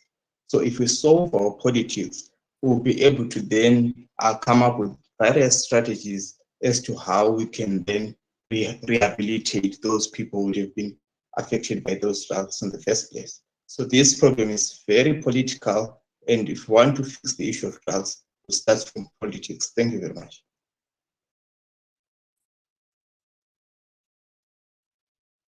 Thank you very much for being so precise. I would want to believe if people would contribute the way Jama has just done, then it will help us to actually make sure that everybody will speak. But Masi, go ahead. Thanks, Demford. I think I've laughed myself too much till I forgot the points I wanted to make. So maybe that's going to make me be short. It's so unfortunate. Yeah, to me, it's scary. Is she speaking? I'm speaking, Pastor. Can someone tell Pastor to drop and come back? Demford. Pastor, can you hear me? Yes, I can. And so I think you have a good problem of hearing the other people who are speaking. You can drop out and then come back. I will readmit you to being a speaker. Okay. Okay. Thanks. Yeah.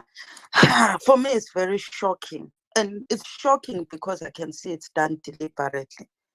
Anyone who says, let's not make it political, a person who actually says, let's not make a drug issue political, let's not talk about politics, is suspect. Very suspicious to me. Because to deal with drugs, what are you going to need to tackle it? What exactly are you going to need? You're going to need to finance the activities that must be done in order to what? To prevent it happening, to deal with it as it happens, to create deterrence for those who are attempting to continue the activities that perpetuate it. Then you're also going to have to treat the ones that have been affected by the drugs.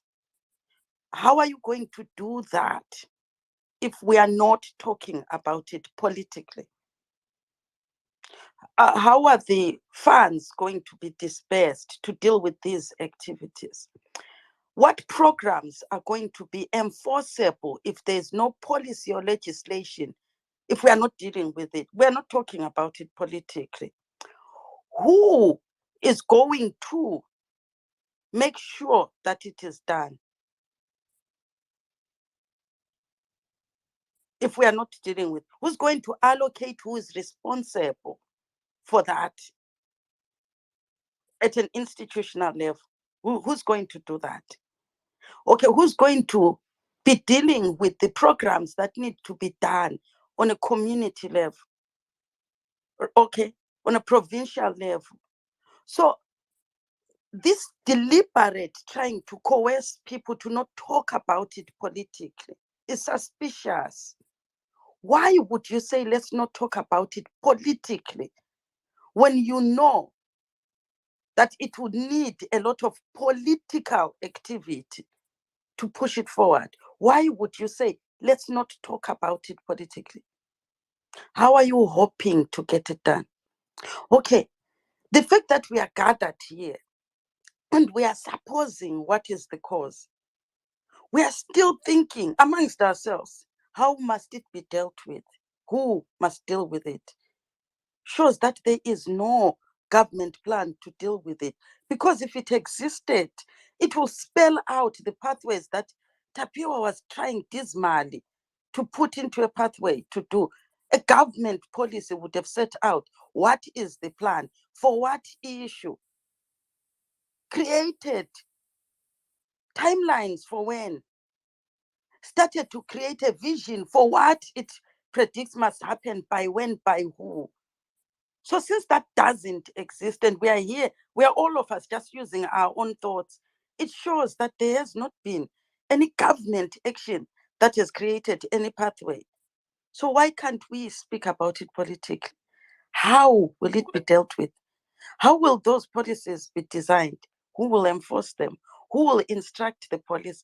Right now, you saw the police on the road doing an activity.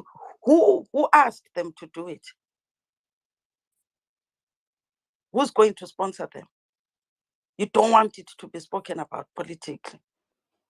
So it is very bizarre why every answer starts with, let's not talk about it politically. Can you please explain for us what would happen if we spoke about it politically? How does it compromise what we are hoping to achieve, talking about it politically? How does it put back the things that you have also suggested if we spoke about? Can you tell us how talking about it politically disrupts fixing the problem? Because you've presented it as if we do speak about it politically, then forget it. And why are you always passing the buck from the citizen must do this reporting, this catching, this all investigation? What do you suppose the job of the police is? What do you actually suppose the job of local authorities is? What do you actually suppose that the government's job is? Because you have got so many roles and responsibilities for a citizen to do. Now we are arresting people. We are doing our own investigations and finding out truths before we speak about people. Can you explain to us why you have a problem with government agencies doing what they are paid to do? Why you also have a problem with politics being mentioned? Because you keep advising us not to touch these things. If we touch them, what would happen? Because maybe we don't, maybe you know something we don't. If we touch them, they'll get upset. If we touch them, what will they do? They'll ignore us and we will all die. If we talk about them, gee, what will happen? At what point are we allowed to talk about it politically? When will you open that window for it to be spoken about politically? Muti would say, is it between the 1st of December and 7th of December, or during bank holidays? Because everything, your submissions start with, let's not talk about it politically. Murukurebe, we are confused as citizens. You're asking us to be arresting people, to be investigating people. Which powers have you given us? Under what authority? With what budgets are we going to do that? With what expertise are you now? Are you calling for vigilantes? Now we should go on the street. Until we are reporting to the police by saying this, their job is to go out and investigate, come back and say, no, these allegations that you are saying are not true. What do you think the police's job is? The videos that are being mentioned, they are online. The police are also online. They have no eyes to see. Why haven't they investigated? Why are you not asking yourself that with this evidence that is littered, or at least pointing a finger to something, why has the police not done any action? Does it not bother you that for the image of the country, our own president is quite okay to be standing, inviting a criminal into his own house for the safety of the nation? Does that make sense? It's not bothered you. That he makes no statement. Or even investigate and then tell us that, no, that was a mistake. It's just a spoof. He was carrying flour. It's okay. And we've told him not to play like that. It doesn't bother you. But you advise us. Let's not speak it. Under what authority? This is when titles become dangerous to be used publicly. Where opinions that you share, that I'm sorry, I'm going to be rude, Denford, because I'll drop afterwards. Theories from the annals that are made to sound better because a title is attached to the orifice that said it. that is when it becomes problematic. There's no way you can ask for policy. Zvichiri zvamadrugs It's here kana disgusting. zvazvo kubhasha No, vanhu. listen, Iwe no one has masizimbabwe. mentioned Aiwa. you. If you insert yourself, I Aiwa, can name you. zvirapa. If you insert yourself, I will name you. So you can either sit and pretend that it is not you. Sorry. Let's engage ourselves. Mercy, we would want to have a decorum, and we would want to engage in a peaceful way. Thank you very much for the submission. But Mercy, you can wind down now so that we can go to the next speaker. Thank you. The reason I'm saying that there is a dishonesty when we are being advised not to do something by people who will then come back later and tell us that government activity that allowed them to hold positions to deal with certain actions in Zimbabwe give them the advantage of experience. Next, we'll be told, no, I once worked at this hospital under this ministry. When it suits the profession, when it suits the job, when it suits the payment, it is okay for government to be consulted or talked about. But when the Zimbabwean citizen wants to talk about what the government's responsibility is, you are told not to speak about it politically. Ipapo, that's when I want an explanation. What does it mean? This is a national issue. It may not be in every area in Zimbabwe. There are areas where it has become a hotspot than others. But the impact of it is based on how our nation is progressing. So there is the effects, the causalities. Now we are going to have to get to the treatment and prevention. And someone says we must not speak about it politically. When it is politics that sets the agenda, maintains it, funds it, evaluates it for its effectiveness, and someone says, let's not speak about it. Ipapo, Right. please repeat that question to the people. It was Padare and Prof. Feresu. I need an answer for this avoidance of politics in their submission. Yes, thank you very much, Mercy. You can still come back. We don't have any problems. And I think Professor has just went down and she came up. She's gonna answer on that. We would want to hear from her. But I think we have got Buster who had problems with his network. Bosalana, I see you. Then Dobbs, after which we go to move. Let's be precise in our submissions. Then we can all speak. Eh? Yeah, I won't be long because my sister was just spoken. Well done, my sister, spot on. That's exactly what I wanted to touch on. Isn't it weird that we've got people who come on space and separate what is happening in Zimbabwe with the government? How do you do that? Because when this government claimed to have won the election, they know the mandate. They know the roles of the government. It's unfortunate that it's happening in our country. We never thought it's going to happen in our country. I come from ghetto, where I can witness the impact, and you can shed tears when you see Zafana Gastika, and it's unfortunate that it has happened that way. And these countries, they want to compare with the big countries in Latin America.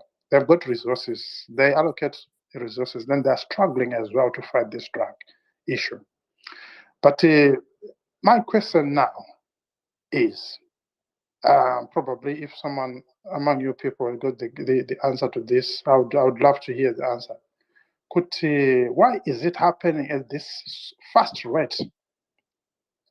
We never had this 20 years Mshango Pinda. And who is?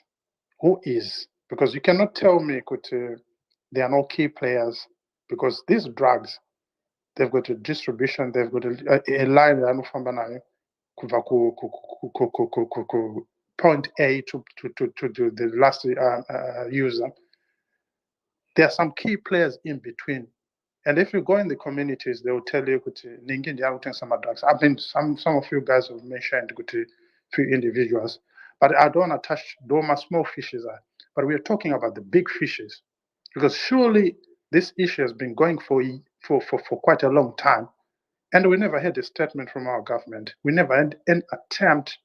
It's only today when there, I see videos circulating as if, the government is a roadblock, like they are so much busy there, they are taking this issue serious. It goes way beyond that. There are some key players, and it's not a coincidence that is happening to my youth. There is an agenda behind it, but what I can say is probably I'll need to poke your mind, Kuti. Why is our government officials are not addressing the issue? And how can you separate what is happening? Because the government knows the rules. And why are they not speaking out against this? And why is it happening so much? We've got so much happening under our things like gun crime. But I want to stick with the drugs because that's where, like I said, I come from ghetto. And it's unfortunate to these guys who are turning the blind eye. They think it could but they will come to understand if it happened in theirs. No one is safe on this one. But again, if we can try to save the few ones left, drugs, that would be helpful. And ladies and gentlemen, let's make noise until this issue and until the government does what needs to be done by the government. We don't want people to come here, compare themselves in America, being selective. If you want to compare yourself in America, compare about everything. We don't want to say, it doesn't make it right. So in short, let's make noise until we are not happy about this, because ignoring this, I'm telling you, because when it happens, it might be not a point of return. And it's unfortunate to Zaitika. This is the last thing we would wanted. Maybe this is the new dispensation we're being promised. I don't know, but I worry so much. Thanks. Thank you very much, Pastor. Tisataenda kuna Bostalani, atadini I had missed you out, but never papa. Then I'll come to you. Pastor urutaura chokwadi nenyaya irutaura namasi kuti sometimes there are moments when we say to ourselves, why would you want to depoliticize things that are actually political? Because as we speak about issues to do with now somebody was telling me about issue I think it's you, Professor, who was talking about issue evidence and so on and so on. These things are being said. Let's suppose that it is Nelson Chamisa's son or Nelson Chamisa's relative who is being accused of having perpetrated violence in Kwazana or something like that, and is in social media. Wouldn't you think that the police will actually take it as something, as evidence that can incriminate him, and then we've got problems even vanenge vasina kupara mhosva vanenge vangungana mudzimba dzavo vachita zvavanoita, and then they are being arrested, and vanhu vanototsvaka kuti vanoona se-evidence yacho vozovaregedza. But here we've got people who are being said and vanoonekwa nemavideos zvichiitika, and these things are being swept under the carpet. But this is something that you are going to be rebutting when I give you a chance. Let's give Salan Jobs and then move, after which we'll go to Tadini. Thank you. Thank you so much, host and co-host, all protocols observed, and everybody on the space. I'm so glad we're talking about this very crucial issue, because it is a national problem. Drug abuse and use is something that we have seen happening to our youth especially. And when I was listening, I was quite astonished to hear people say we cannot politicize this. It's interesting they say that, because we know that the drug dealers are ZANU-PF most of the time. We know that there's a manner in which these drug traffickers or drug dealers are also paying police for their silence or for them to actually assist them in selling of those drugs. We know that government officials might also be involved. So there's a whole issue of different players that are partaking in this whole drug issue, especially when it comes to drug trafficking. And it is highly we know without a shadow of a doubt that definitely it will be members of the ruling party that partake with that. I'm not saying other political players don't have do anything to do with it, but from what we've seen, especially when you hear them mention it, it's always those of ZANU-PF who say, let's not politicize it.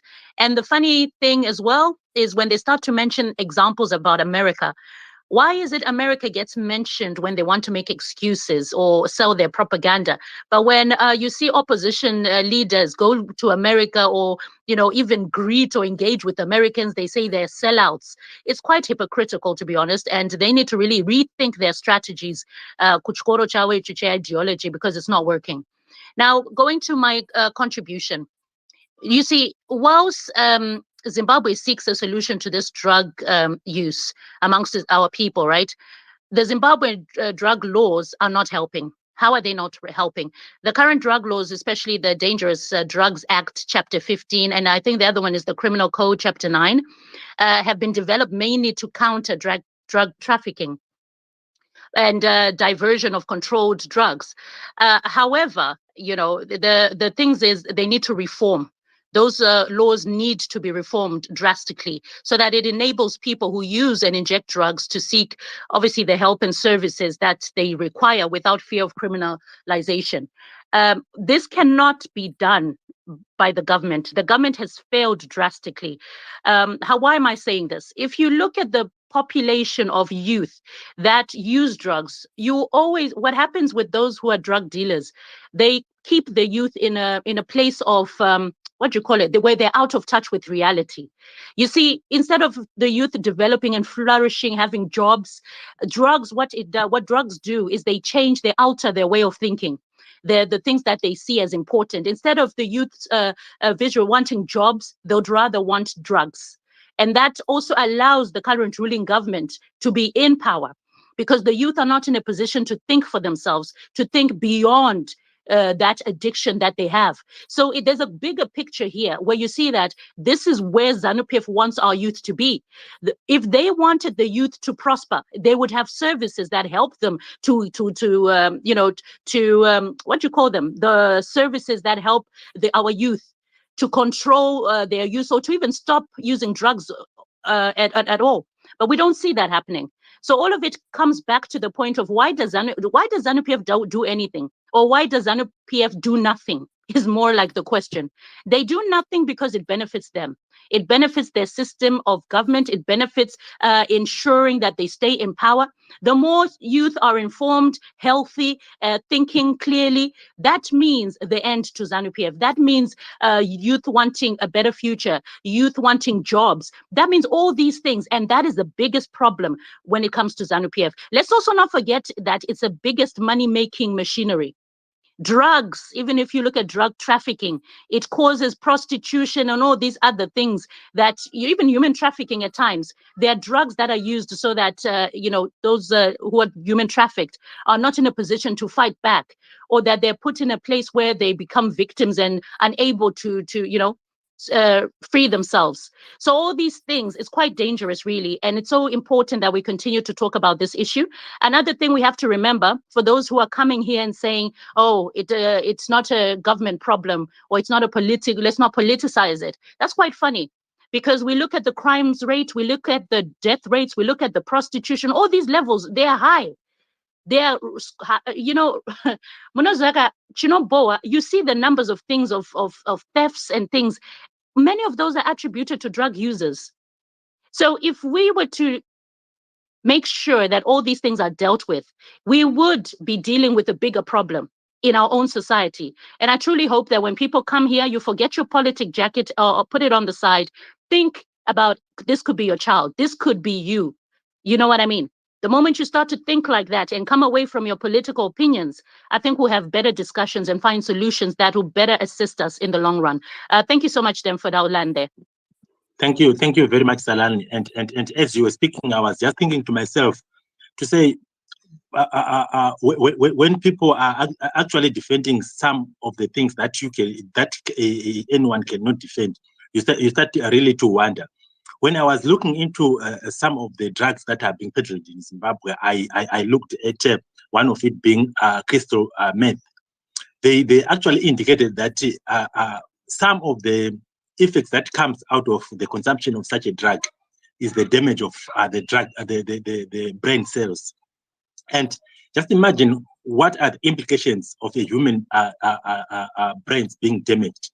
Unfortunately, the majority of the people who are consuming these drugs are our youth. Remember, I was talking about issues to do with young children, children as young as 9 years of age, and they start abusing these drugs at a tender age, going to university and so on and so on. It means their brains are going to be damaged. So, and looking at the trend at which the drugs are being abused in Zimbabwe, the majority of our young children are abusing this thing. Could it be a deliberate move by the government to say, let it go like this, and ultimately in the long run, our youth are going to be so much damaged to an extent that maybe the status quo will remain? This is just about my assumptive thoughts to say it could be that the greatest chunk of the electoral base is the youth, and once they get affected by this, the abuse of these drugs, then definitely there's nothing that is going to be happening. The status quo will remain. But thank you very much, Salan. Before I go to Mkoma Dobsi, I think Dr. Maifa has got something to say. Go ahead, Dr. Maifa.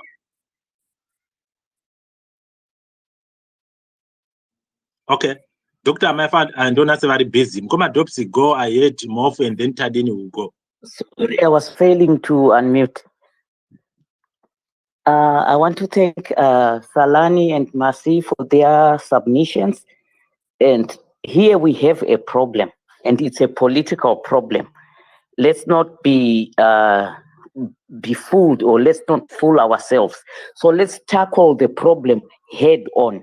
And please, as we give our submissions, let's always focus on the way forward.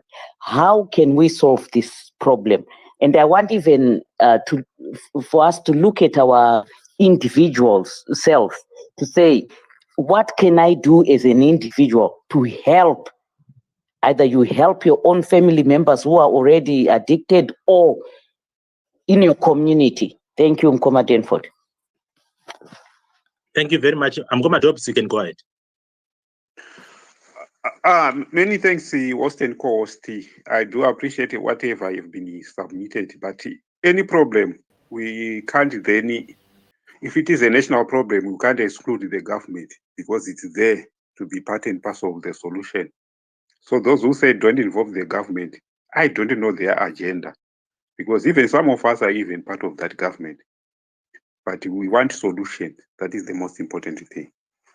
So the biggest thing here, we have to identify where we are failing, to say we have our party being involved, ZANU-PF being involved in drug trafficking.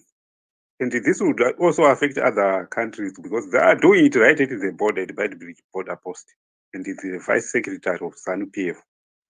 From the vice secretary of ZANU-PF, the second most important person in ZANU-PF is trafficking cigarettes and drugs around the country, and even going beyond our borders.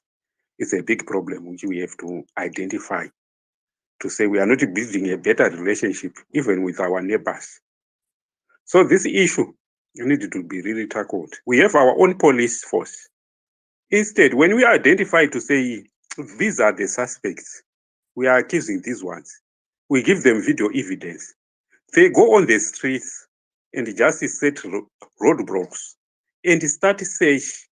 Just do it cosmetic. They don't want to solve the problem. They're even protecting those ones who are peddling the drugs and searching ordinary citizens who are just going around with their own business and try to frustrate them so that they start complaining about those roadblocks in order to protect the drug peddlers. That is where I see the problem.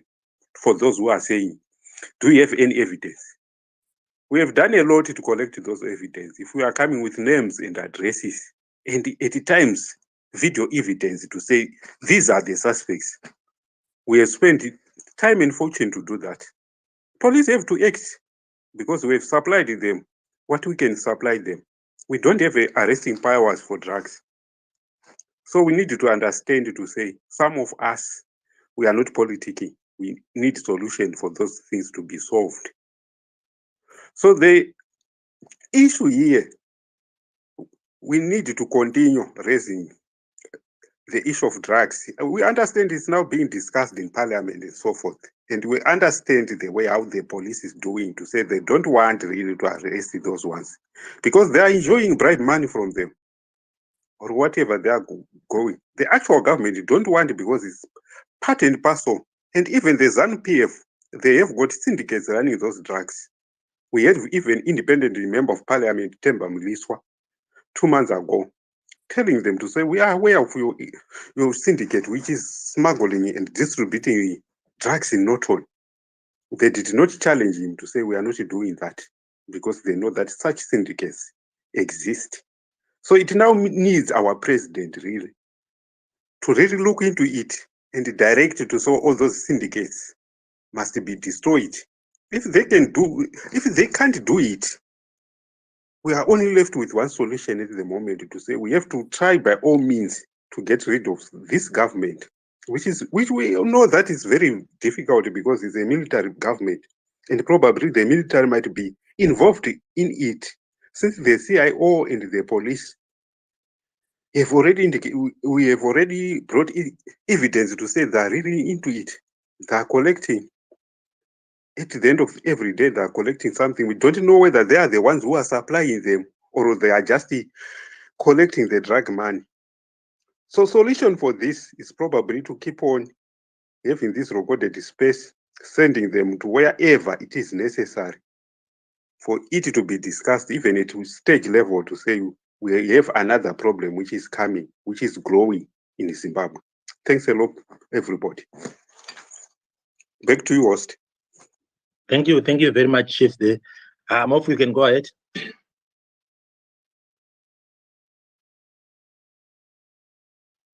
Okay, let's go to Hey guys, Tadini. how are you? Can you hear me? Yes. Yes, go ahead. Can you hear me?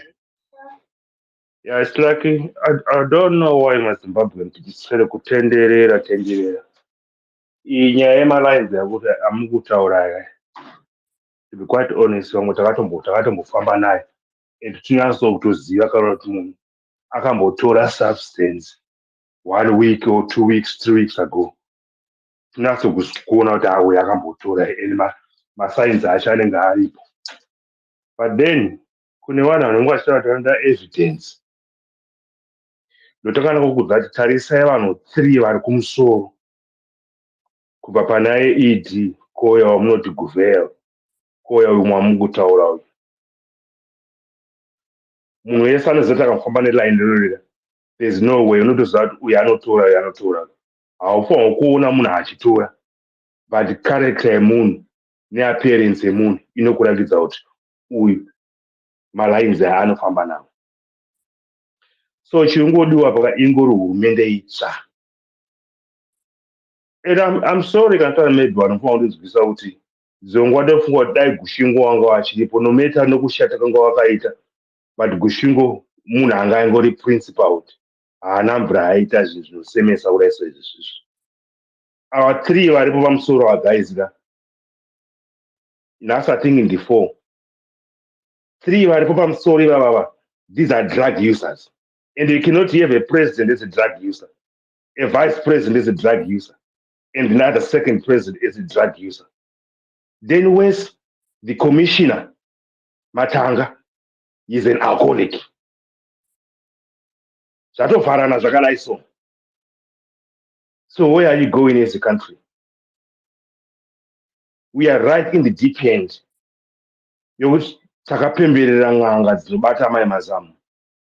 We are in deep shit. Note hakuna kunonzi kunofamba madrugs amukutaura yaya. Even kana white powder kana everything. Zvekuti hurumende inenge isingazive, there's nothing hazviite. Hurumende inenge ichiziva. Zvakapa popoka medwa kuti sister tikapa example yekuti kana withdraw kana £1,000,000 in a bank, mari iyo indozikanwa kuti ifambiswa so, ndosaka vatosiya wanyora apa kuti widi wadatoitrace usati yafamba sei.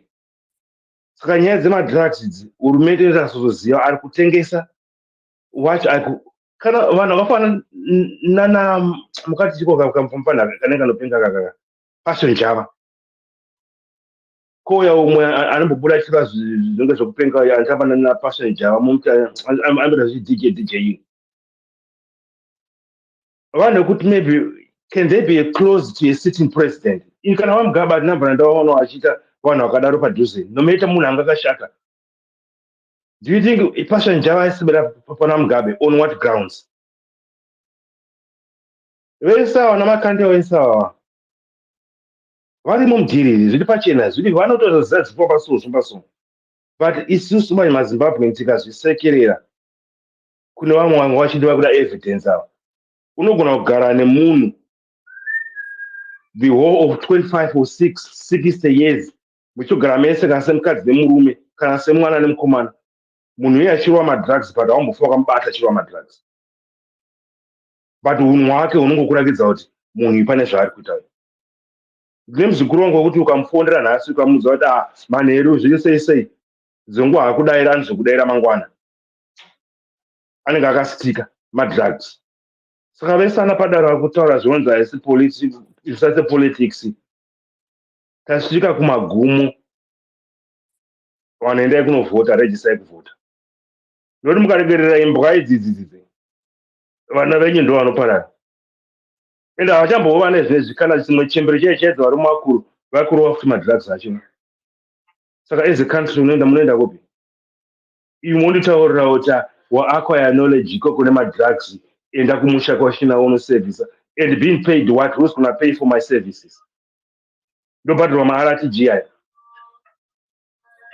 hazvishande guys and I'm sorry and Zimbabwe wachikarai kuenda this year 2023 zvikangoramba this year 2023 zvikanzi zvaramba mark my words hapasina zvenyika pano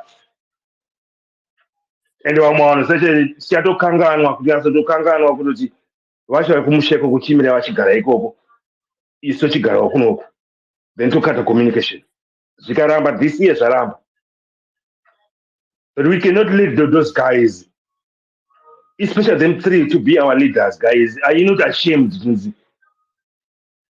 ED ndiye president wako and you can say maybe munhu anotora madrugs kana munhu aimbotora madrugs you can tell tore mumwe munhu ane makore ED kana 83 munhu asina mvura abata kana any substance momisapo motora mumwe munhu akabata ED wacho momisapo dzinouraya manjuka zoti uyu kuenda akaparira kudai so even ane mari chiwenga ane mari but kase kuparira kwakaita kwakwe so drug user ende kona nyika yagarawo namadrug user it's more like a warlord.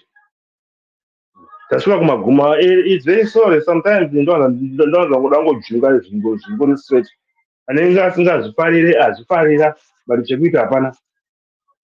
Guys, this ndombosota hangu bathroom yangu but kuti patini yarohwa naso itai muzvibate. Thank you.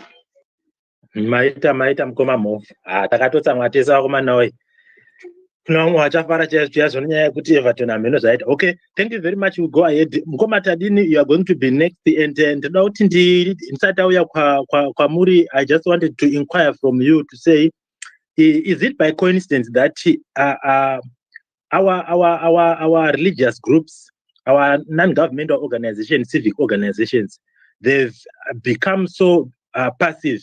If they are talking about issues of drug abuse, the supplies and how they are moving around into the country, they don't speak in numerous occasions. They don't speak the source of the problem. They just want to. At one moment, I when I was preparing for this topic, I had to approach a number of people from civic organizations, even from the religious groups, and they asked me to. They actually agreed initially, and they asked me to formalize my topic and bring it to them. The moment they saw that topic at the top there, said, no. I think one of them said he was committed. The other one said, no, we are almost in the electioneering a period, and then it's going to be very difficult. What do you really think is going to be happening in our country where people people cannot speak up their mind, especially when they see that the government is actually going offside. Go ahead, Tadin. Yeah, that's a very interesting question. Thank you very much, Mkoma Dinford. I hope I am loud and clear. Very clear. Go ahead, Yeah, Tadin. so I think the reason why there are a lot of people who are talking about the drug problem, but they're also not pointing out the source. And the reason why they're not pointing out the source, I think people have exhausted. It's because there are people who supposedly are untouchables that are also involved in the drug ring. You see, and those untouchables have made it something that's very frightening, even for police to come in and actually do their job. So you talk about civil groups that do not even have the same amount of power or apparatus, such as the state in terms of the police. Then they will definitely shy away, and it will also interfere with the good that they might be trying to do.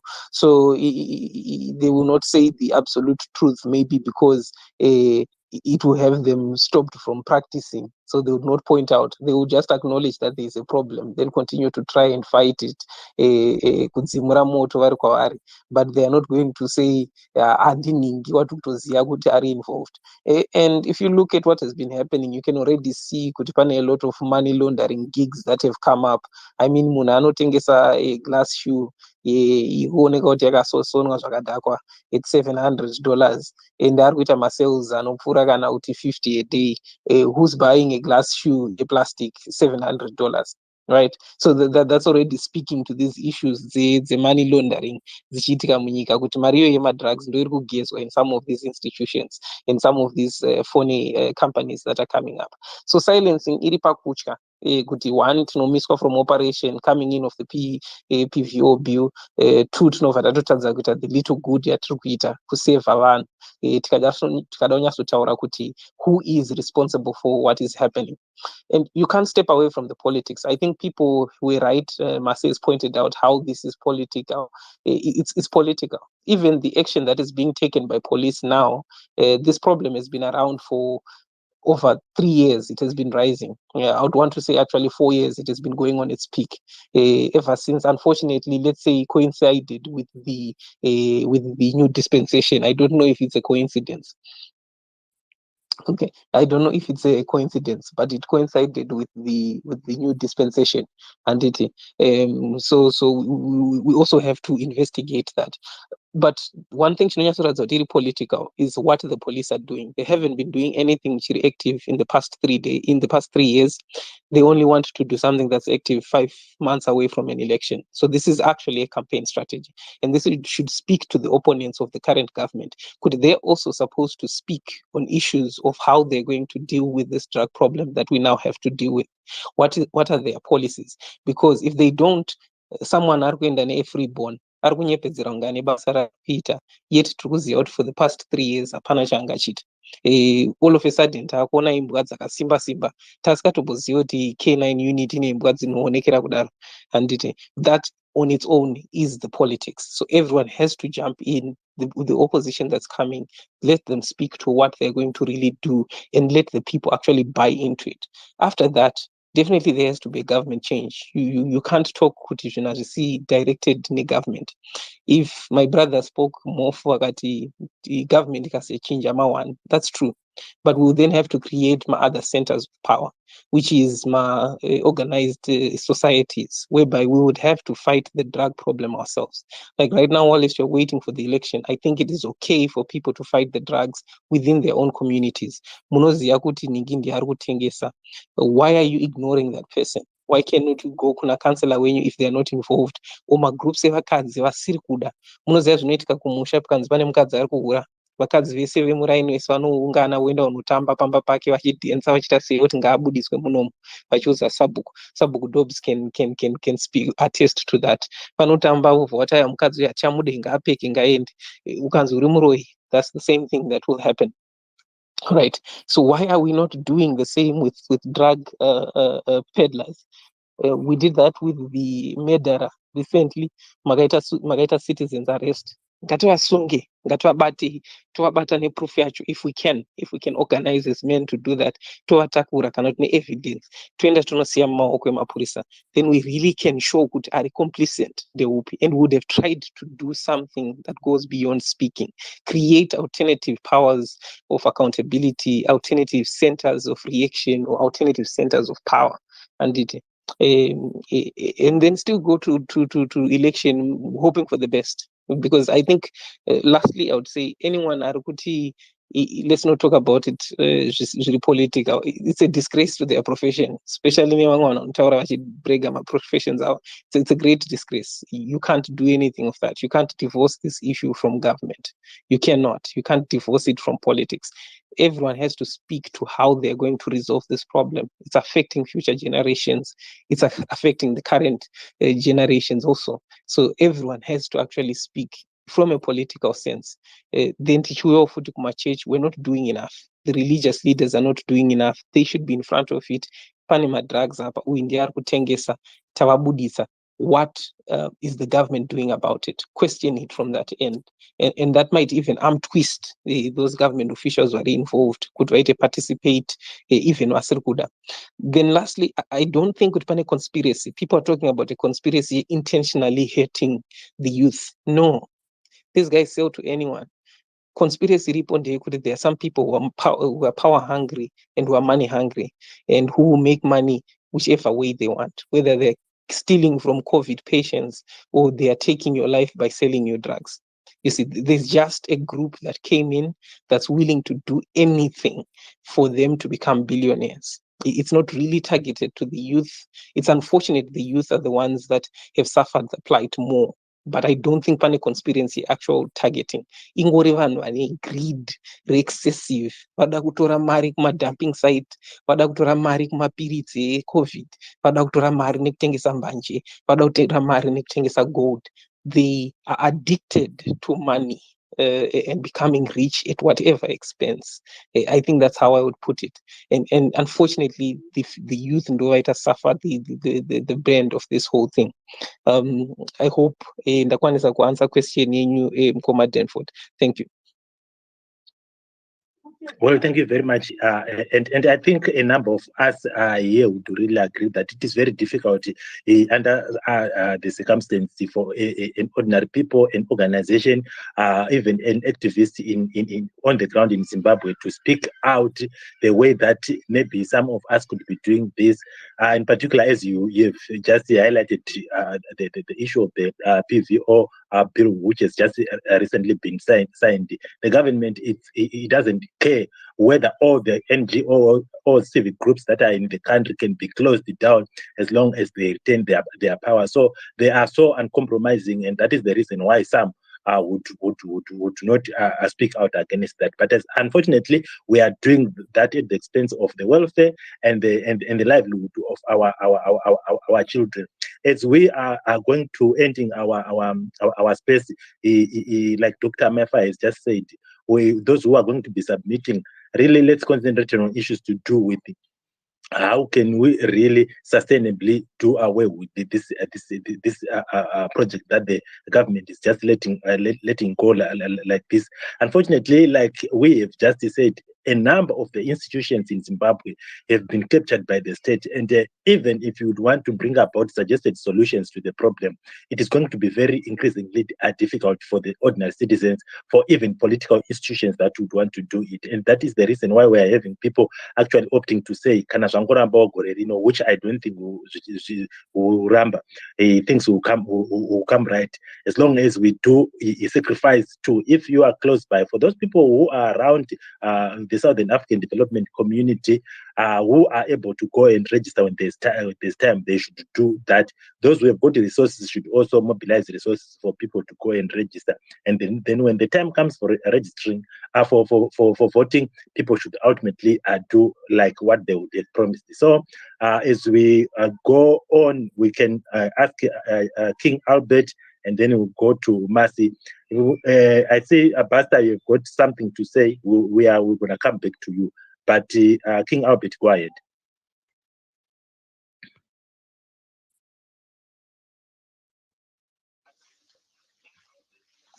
Thank you so much,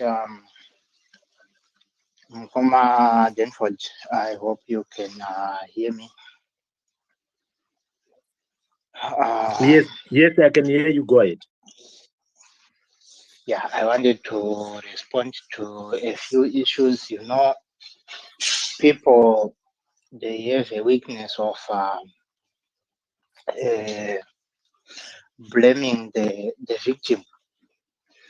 When you get raped, then they say, why didn't you lock your door? Why didn't you buy dogs? Why don't you have guards at your home? Why don't you do this? Why don't you have a gate? Why didn't you do this? This and that and that. I heard a full-grown man saying, we have to go back to the streets and look for the young children and educate them against the drugs. Yes, that's correct. But we are saying they are not the problem. We cannot blame them. We cannot blame the parents for not educating their parents. When we have a whole government which is failing just to regulate the borders, to say all these, you know what? The only drug that is found in Zimbabwe, naturally found in Zimbabwe, is marijuana. The other, all these other artificial drugs, cocaine, what, they are not originally from Zimbabwe. They are not originally made in Zimbabwe. Those like the ones they use glue and so forth. They are not originally made in Zimbabwe. They are actually imported into the country. And people who are doing this are the same people who come and say, educate your children not to take it. Educate your children not to do this. Educate children not to do that. Uh, what I'm trying to say is we have the laws which regulate the entry of all these substances into the country. We have the laws which regulate the use of these drugs. So why don't we just sit down and say, no, the problem is at the border. The problem is at the airport. Why don't we talk about that? Why do we try to avoid those questions? Why do we try to avoid uh, those issues? Then the other thing is, how can you have a president who is always associated with the possible, with the alleged criminals, with the people, whenever whoever, when you hear of you hear of an armed robbery, and you hear they were and you hear they were ex-ZANU-PF, and you hear they were war veterans, you hear they were ex-soldiers, and then you keep searching. You will find those criminals photos somewhere with the leader of a certain political party, with the leader of a certain government. How is that easy to just track? When we say we have drugs in Zimbabwe, then we just try to track a bit of the drugs. We don't go far. We don't need a lot. We don't need underground investigations. We don't need even a qualified police officer or someone to investigate it. We just find it. It's close here. We find the president is here. He has pictures with this criminal. He has pictures with this alleged criminal. This criminal on the social media right now, of people in ZANU-PF smoking something like marijuana, and they were saying like this is coming from Babam Nangagwa, and we have this from Babam Nangagwa. Why don't they mention other names, like it's coming from maybe let me give an example of a minister, just a mere minister. They will take it to the presidium. Why is that so? So if we have such a scenario in a country, how do we regulate it? How do we put this mosquito to regulate malaria to try and end the situation in a country where we have drugs? Then we ask the same politicians who are the perpetrators to come now and try to find a solution. I hate people trying to say, no, let's not try to politicize this. But how can we run away from politics when our everyday life is being run by politicians? How can we say, no, ZANU-PF is innocent in this case when we have the same politicians? I want to give you a hint and maybe a clarification to say. You saw this guy by the name Padari. He came here when the space was starting. Then he said, what he said. I will apologize for saying all nonsense he said. After that, he dropped. Then he came back again. He said something. Now I don't see him on the listeners, even on the speaker stand. He already gone. So how do No, you? no, no, Mkoma Albert, they've just gone to open a space to counter this one. I'm not too sure what they are doing there. But, well, we are going to stick to our guns, and what is wrong, and Zimbabwe is going to move forward, whether with them or without them, unfortunately.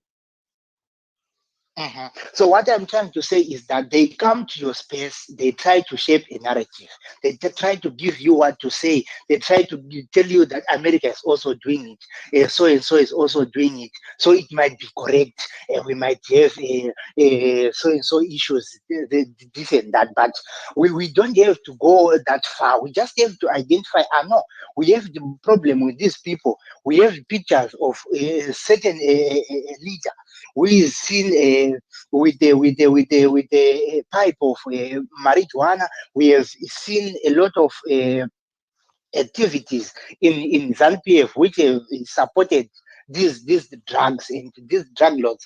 When we say Apashava, it might be this, then when we try to track him, we end up in ZANU-PF offices. We end up in the state house. When we try to say, this guy is selling, this guy called DJ Fandad is selling these drugs.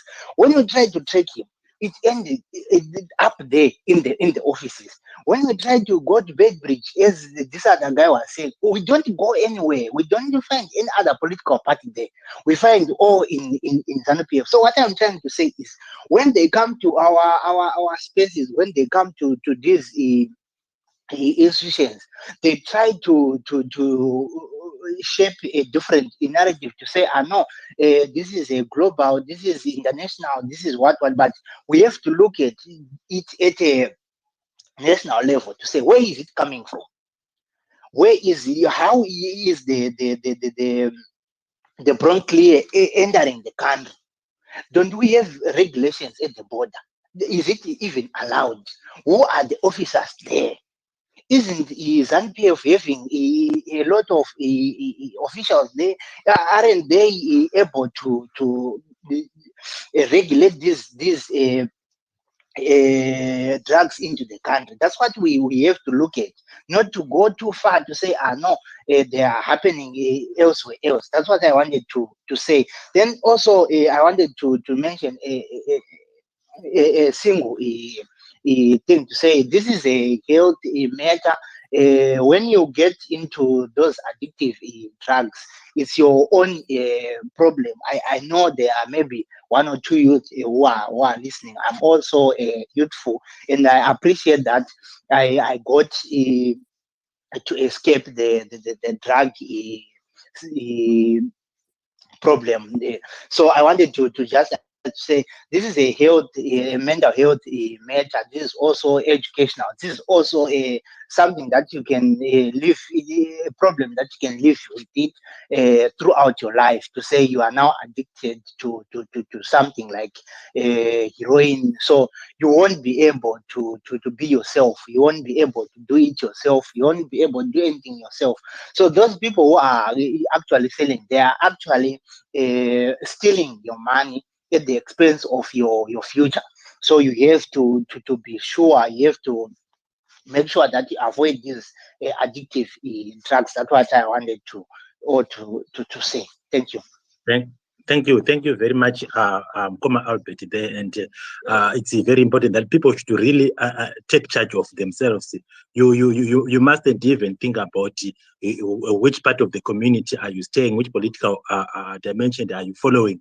What's important is your health. What's important is your children's health. What's also important is your community and your country. So I think as we are winding down, Koma Champion, I didn't give you a chance to speak before. Masi, I think I'll give you a chance after Koma Champion has got his problem network. And as Dr. Maifa has just said at the middle of the program, to say this being an educational program, this being a program that will help Zimbabwe, we also decided that we need to stream it live on our YouTube channel.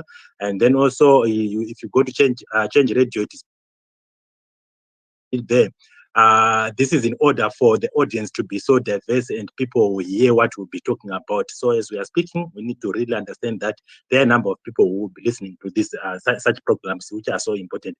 Goma Champion, I'll give you your 4 minutes. Go ahead. Masirase muri kundinzwa here first of all ndisati ndaenda kure? Ndokunzwa Goma Champion enderera mberi. All right. Ndandichiti paya muri kuona zviri kuitwa nevanhu vari muZANU PF ka vari kushandisa apartheid script. Project cost is the same way how the apartheid was doing. Kutengesa madrugs kuti vanhu vasava nefocus yeupenyu, vasava nefocus yokuti vabvise hurumende. Ndo zviri kuitwa nehurumende yatinayo. And the other simple thing that all of us we should be able to see kuti vaya vanouya vachitaura panapa kuti unoziva aiwa ZANU PF iri kudai government iri kudai inhema. Ukaona hurumende inoisa mapolling stations 3 panzvimbo yakakura, zviri kureve izvozvo, zviri kureva kuti ichi chihurumende hachina hanya nevoting, hachina hanya nekuti vanhu vadiki vachinje upenyu hwavo, vave noupenyu hwakashanduka, vave noupenyu hunodziya, hunoshanda, hunoonekwa. Ndosaka muchiona vava kutopinda madrugs vachitoti aiwa ngatitengese madrugs because tikarega kudaro vapfana vanotibvisa, ende kana vatibvisa vana vedu vanozotadza kudii kudya nhaka. That's their aim. Musambofunga kuti chii chiri kuitika whatsoever. Vanhu vari kuisa madrugs mumastreets vari kuzikamwa. Handiti the same way yakatanga makorokoza kare kunana 2002 kuya is the same way yakatanga madrugs. Handiti achitengeswa matengeserwo ari kuitwa ewayo kuti izvozvo ukaenda kuany reserve uchiti kutsvaga fuel haiwanikwi pafilling station, inowanikwa mumba. The same applies zviri kuitika pamadrugs. Anongotengeswa chiripo anotengeswa chimuhande ende vanhu vanenge vachitengesa vanenge vachitozikamwa ende vanoescotwa ende vanhu vacho futi vazhinji vanotoprotectwa because vanenge vachinzi muri kuita basa rakanaka nechihurumende chiripo ichi. So this is the problem that we have. All of us, if we can be able to teach vamwe vedu kuti no, chinhu chokutanga kuti tive nezvinoonekwa, ngatishandurei nyika. Ose madrug peddlers, madrug lords,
take the future of our people seriously.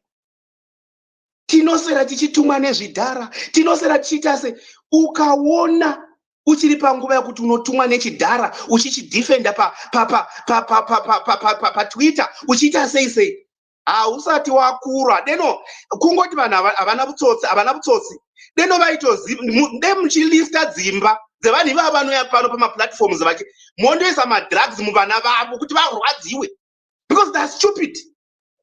Kana uchida kugona mbavha kuirongera ndosaka paya nhaka yeupenyu chikuziva kuti kugona muchenjeri kumutakudza vana vake. Wai vachitaura kudaro vanokudzidzisa kuti vana vari kupiwa madrugs iwo unoya uchidhifenda. Vaifanira kutsvagirwa vana vavo vopiwa madrugswo vorwadziwa voshava futi mishonga yekuenda kuzvipatara. They would learn, they should learn, and they will learn if we do that. But tikazvitora zvedu unoziva tongobata zvedu namasoft hands unoziva chichi iwe unofunga kuti ungoda kufananidza nyaya yemadrugs iri kuitika kuZimbabwe nokuAmerica. Wakatokwana unotoya kutotaura pano unoziva kuAmerica kuna madrugs chakazoti. Saka iwe unombondiudza here kuti saka panext door pakaita muroi newe tondoroya wotogara bere kuti oshinga kutogara bere kuti aiwa ini ndakutogara bere nokuti panext door pakaita munhu unogara bere. We must not take our life cheap like that. Handizivi kuti tinombosvika here panguva yekuti unoza kana wakagara pasi zvibvunze wonyatsozvibvunza kuti chinonzi kufunga chii, chinonzi upenyu chii, because I don't see it, we are taking it seriously. Kana tichaona nguva yekutaura kuti unoziva kuAmerica unoziva so unoziva ndakanga ndimboshanda kuIndiana. Hatisi kushanda kuIndiana. Tiri kutaura nyaya yemadrugs muZimbabwe. Let's take them seriously. Let's remove those drugs. Kwakusina madrugs esaya. Vana vatevedzera mitemo. Takakudzwa nemitemo isu. Takakudzwa tichirohwa. That's why nhasi uno uchitinzwa chitaura pamaplatforms dzitaura zvinhu kwazvo. Because takadzidziswa nevabereki kwavo. Zvino munoita hamudi kudzidziswa. Hamudi kuita sei. Taifanira kuti paaitaura ipapo kuti unoziva uko zvine zvabereka havachatendedzi kurova vana havachatendedzi kudiscipline taifanira kudai takaramba. Because vana vari kuitwa imha ndevedu vavo vanenge vari kunana England. Isu tangoti baba vedu vachipinda muzvikoro zvanamutora huku totofunga kuti takangwara kana tasvika pamaplatforms unoziva ini handidi kutaura zvamadrugs ini ini handidi kutaura zvakanaka ini ini handidi ndoda kumboSapota ndoda kumbovanda ndisapota mbavha. Sapoti akomba vasingana mangwana mwana ndewako unoiswa madrugs. Sambofunga kuti zvanzi kwai mangwana unosura uchinzi unoziva chiyakusvoda. Havakusvodi and they will never care about you because haumo mumepu yavo. Saka the best way deal with this issue. Nyaya yemadrugs haisi nyaya yekuti tinosura ida kutaura kuti chakazoti hurumende iri kukonewa. And unotaura kuti my government tiri kumuziva. Mose muri kuziva kuti hurumende ndeyani. Unotofamba itotaura kuti my government isingagoni kana kusunga vanhu. Izvozvi zvikungonza ungoti takuta chimusangano chetripusi uchapunyepu mapazouya. Vanhu vanotengesa madrugs. How have we become to such a situation? Moda kufamba muchitaura kuti isu vanhu kuZimbabwe kana mwakati tukazvesho because we don't know what is life. We don't respect human life. We don't respect our identity. We don't respect our dignity. Takombe kashanga. Vanapoi material. And we have to accept such kind of system. Unoziva inini ndina madegree 12 ndakazo iwe katigara yamadrugs chimbosiya zvemadhigiri zvako zvakana basa mwana wangu akakoma drugs iwe ukabvumira uchiti unoziva ndakazodai ndikazodai. Usa kupromota utunhu, usa kupromota zvisina basa. Challenge is here. Do something about these drugs. If it takes you to say, let me have a new government, yes, it's justifiable. Why? Because the current government is useless. The current government does not do anything.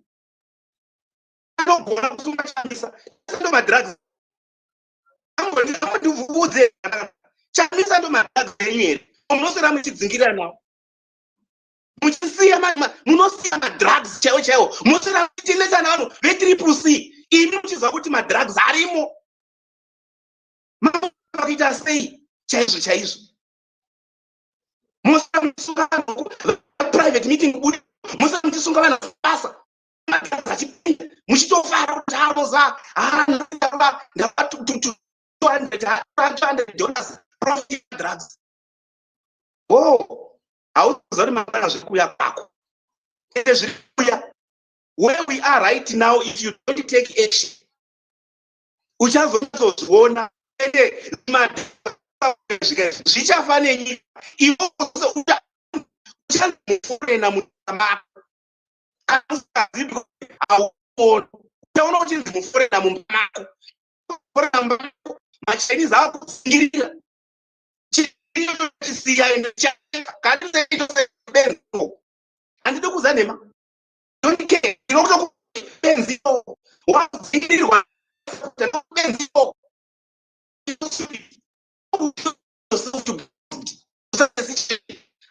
allow yourself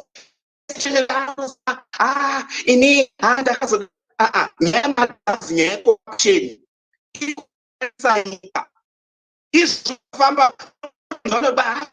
ndinodzidzisa pakati unodzidzisa pakati yevo hatirambi asi vari kuti chii vamwe hamunombosangana namasuluka lengongo don't take your seriously. Why Madaro? Because I don't know iduna mutuna. A person without a purpose, a person without a reason.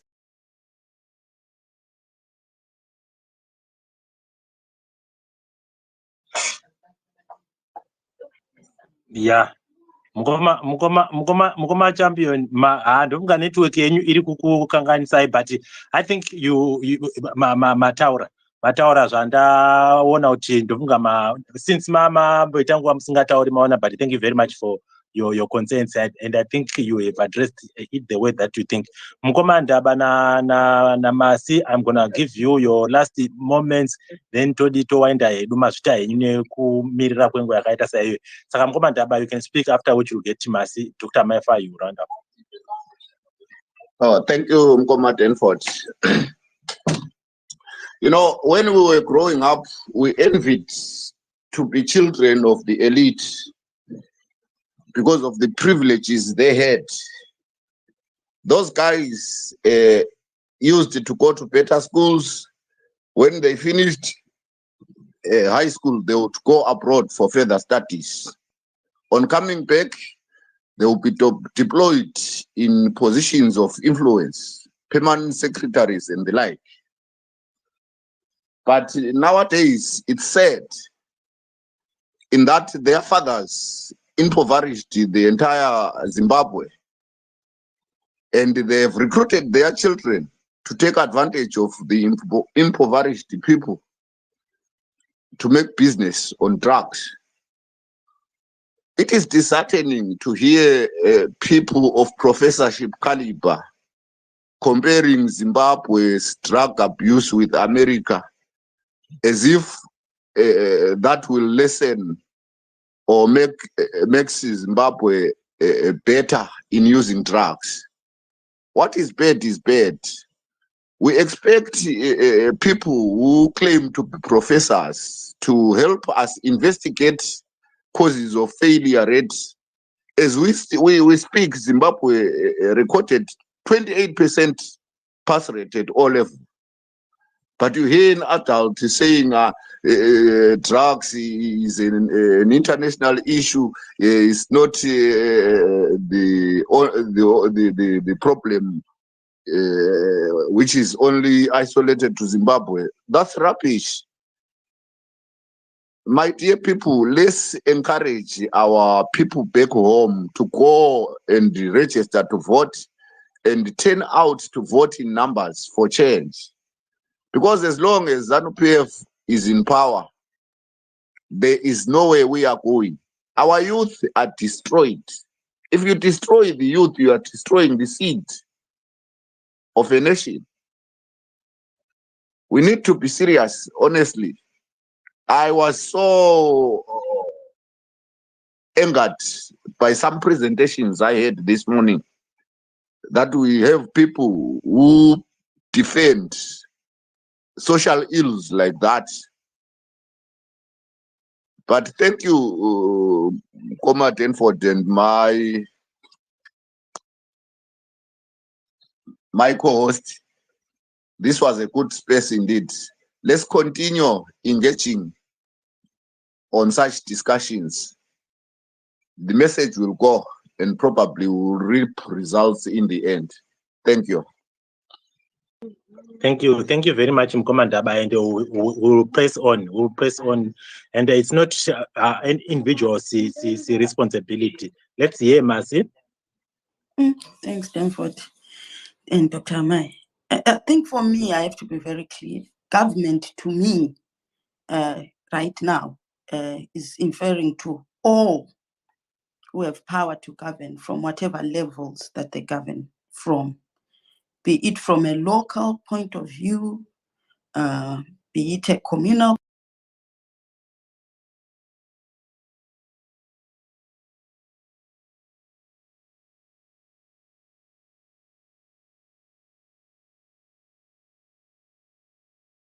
point of view, be it a provincial with others, the incoming and outgoing of substances that need to be managed. All those who manage institutions that can have any benefit if they were used effectively, economically, and all the other stuff. All of those people I'm not discriminating based on political party.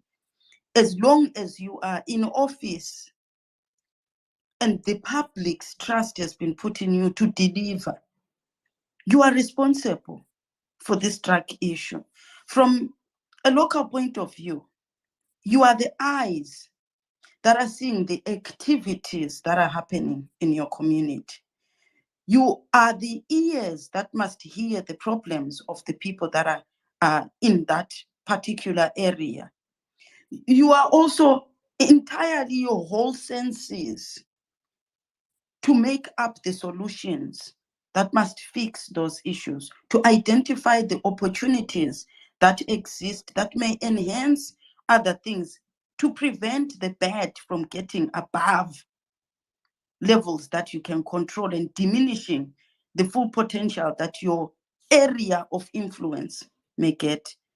What? Managers, councillors themselves, MPs, senators. We can't just be so focused on just saying this must be a burden for this. No, these people sit collectively for the running of our country. At that level, we have our own responsibility. I'm not exempting us. From a family point of view, we are responsible. From an individual level, you are responsible.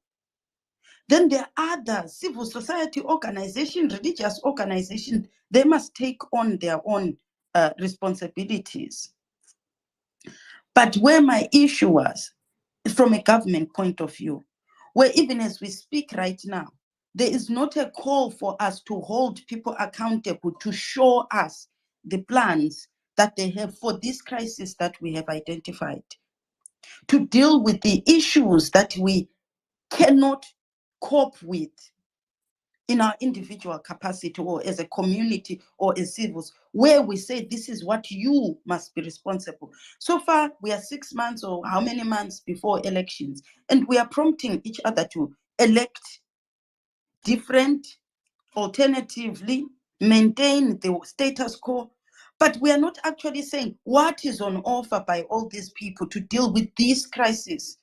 There are no manifestos showing us what are the actual methods that they will deal with this. From a policing point of view, we haven't had a prospective MP who has said, no, I've identified my crisis in my community to be above the crisis that is happening. Because we know there are disparities of effect. We know that our major urban cities have the greatest risk of the myriad of drugs that are available. That doesn't mean that in rural areas do not suffer their own substance misuse problems, but the urban areas. Now, from that urban area, we have not seen any proposals from anyone who says, because this problem is specifically affecting us more so than others, I'm proposing bylaws specific to here, bylaws that will actually facilitate the funding of these projects. No, we haven't seen that. We haven't seen them attempt to say, in the bylaws, I propose the training of the institutions that will deal with the policing. That is specific. Tadini mentioned, for the first time, we start to see the dog unit.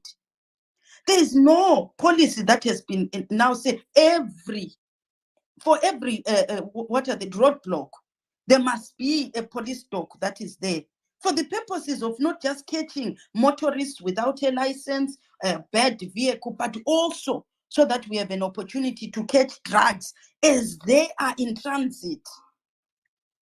No, there's no one proposing that.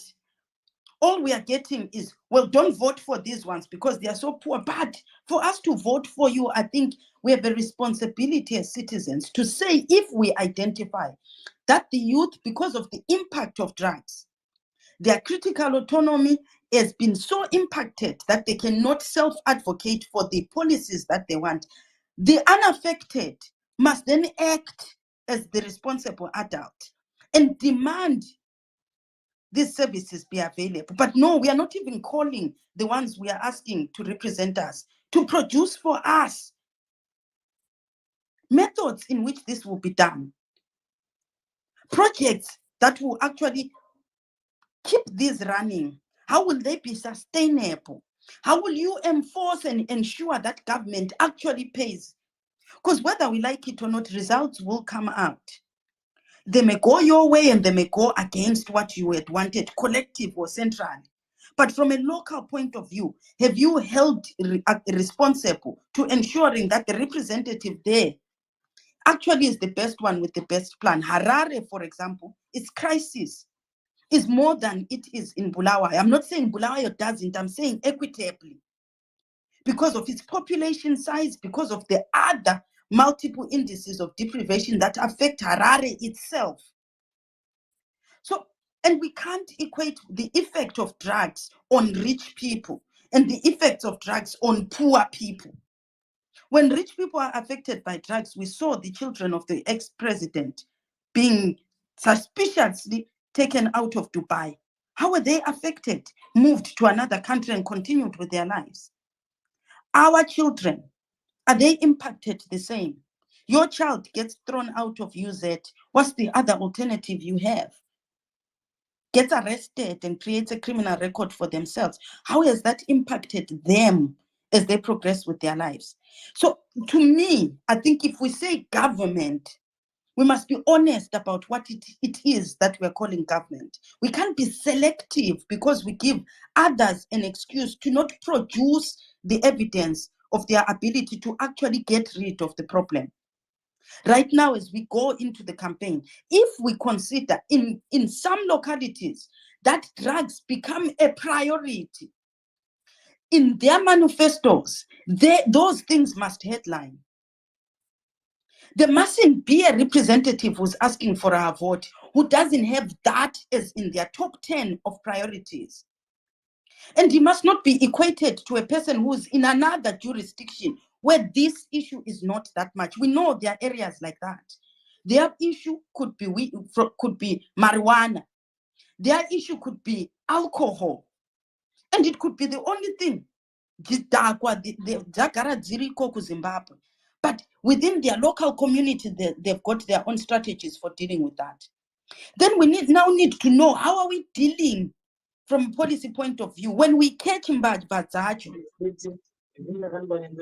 Okay, let me finish 1 minute.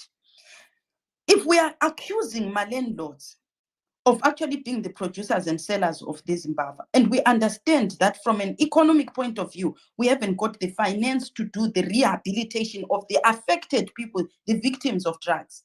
Why is there no one proposing a law that tikakubata uri drug lord, we will now consider your assets proceeds of crime, and these will be absorbed by the local authority for the establishment of the rehab centers. It happens in other countries. But there's no one who's seeing it as an opportunity to propose legislation that will now also come with a solution that finances the problem that is created by the criminal. So government, guys, let's take it seriously. And elections, let's take them seriously. Manifestos, let's take them seriously. A person must produce a plan and must show us how that plan will be executed, how that plan will be financed, when it will be evaluated, what is hoped to be achieved. Give us figures. You will reduce it by how many percent, by when? So that when the next round of re-election comes, we are judging you based on what you sold to us that you will do. But if we continue to pussyfoot and then just keep chucking the baby from one person to another with no solutions, and not being explicit what we demand from these people, they'll always sell us a dart. One will just accuse the other of being worse. They provide no evidence of being able to take on the problem. And we get excited, we put them on, and then we are still left with the problem. So let's wait for these manifestos, demand the manifestos to come out quick, so we have plenty of time to evaluate them, and then to go back to them and say, this plan is not enough, we need more. Or what do you mean you haven't included this aspect when it is definitely a critical issue? Drugs will affect the poorer worse than the rich. Mary was accused by Chiwenga of taking drugs. Mary accused Chiwenga of facilitating her with the drugs. So we've always had drugs affecting from the poorest to the richest, but how we will be impacted is different. Let's advocate for us, the poorer people, to not end up being impacted so drastically that we have a population of vanhu vakastika. Ivo havastike, isusu ndisu takastika apa. No solutions, not holding anybody accountable and passing the buck. Ndaphetha. Thank you very much, Masi, and so much appreciated of what you've just highlighted. Let's say I have Dr. Amaifa parting shots. Thank you very much, my sister Masi, for your submissions, the earlier one and this recent one. And thank you, everyone else who participated in the discussions and those who were listening. It's important to have listeners, otherwise no audience, then there's no Twitter space. As a reminder, I'll ask King Albert to please pin the YouTube channel so that people who missed out on the previous recordings can have a chance to listen for the purpose of disseminating the truthful or correct information to the majority of the Zimbabweans. That's the purpose why that channel was created. Right. Having said it all, there is a problem in Zimbabwe, and the government is not doing anything or is not doing much. Writing a policy without implementing it, without providing resources for its implementation, without even evaluating the progress of that project, it's useless. So let's not lie to each other. Like I said in the beginning, I have my own blood relatives who are on drugs. And right now, there's no remedy because each one needs 1,200 to be administered for 6 months. And it doesn't mean that the problem will go away in 6 months. And this is like a security deposit. It's not the whole, cost. I think something like $200 a day for admission. So that's a lot of money. Where do people get money from?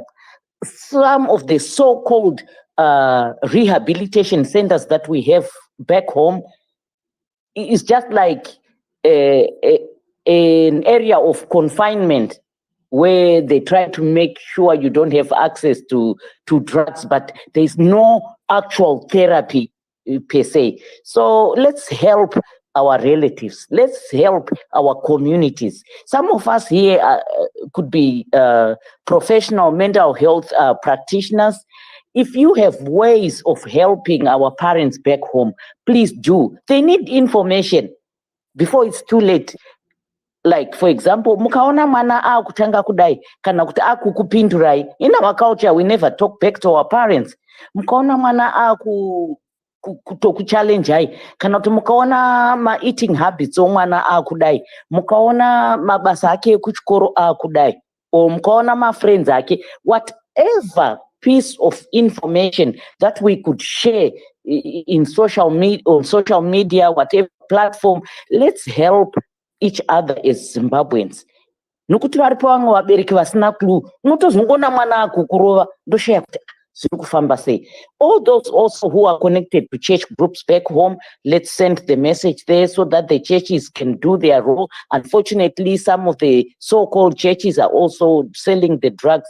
It's so sad, but we pray that there's gonna be a solution. And in about 40 minutes time, there's going to be prayer for Zimbabwe. Just follow, I think, my Kukuma's, my etc. Let's pray for this drug. This is a demon. It has to be cast out of our country. So let's pray. Prayer works too. So thank you, everyone. And we really appreciate you being here. Back to you, Mkom. Well, thank you very much, Dr. Maifa, and we are so appreciative of the people that have just come to give their submission. Some we were actually giving limited time for them to speak. It is a sign that people are so much concerned. Yes, we know maybe about 70 to 80% of the listeners and speakers that were here could not be in Zimbabwe, so they could not be directly affected by this issue of drugs, but they can, however, be indirectly affected by these drugs.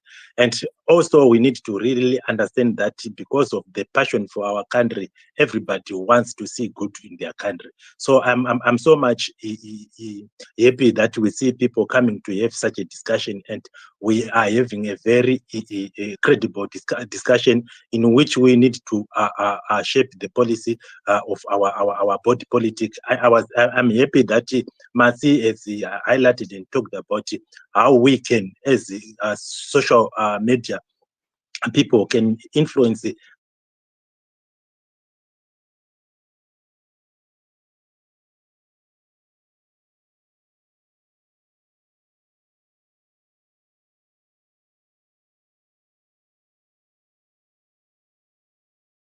their manifestos. It is because in November 2017, when we realized that the army and those people who were responsible for making sure that the late President Robert Mugabe has to leave office, the whole of Zimbabwe came together because they realized that this is an opportunity to do away with the dictatorial tendencies of the late President Robert Mugabe. It was our aim to make sure that Zimbabwe comes right. Unfortunately, it didn't come the way that we wanted. Today, we are faced with this dilemma of the drugs, and it's a ticking time bomb. We need to make sure that we need to gather together as what the Zimbabweans did in 2017, and then we don't need to show our political differences. Let's just make sure that we do away with these people who are peddling with drugs. I'm also happy that I see our honorable member of parliament, Fortune Chassis, with us here. I would also want to believe he is going to be contributing to what is being said, and I see him in different platforms. We applaud him for that.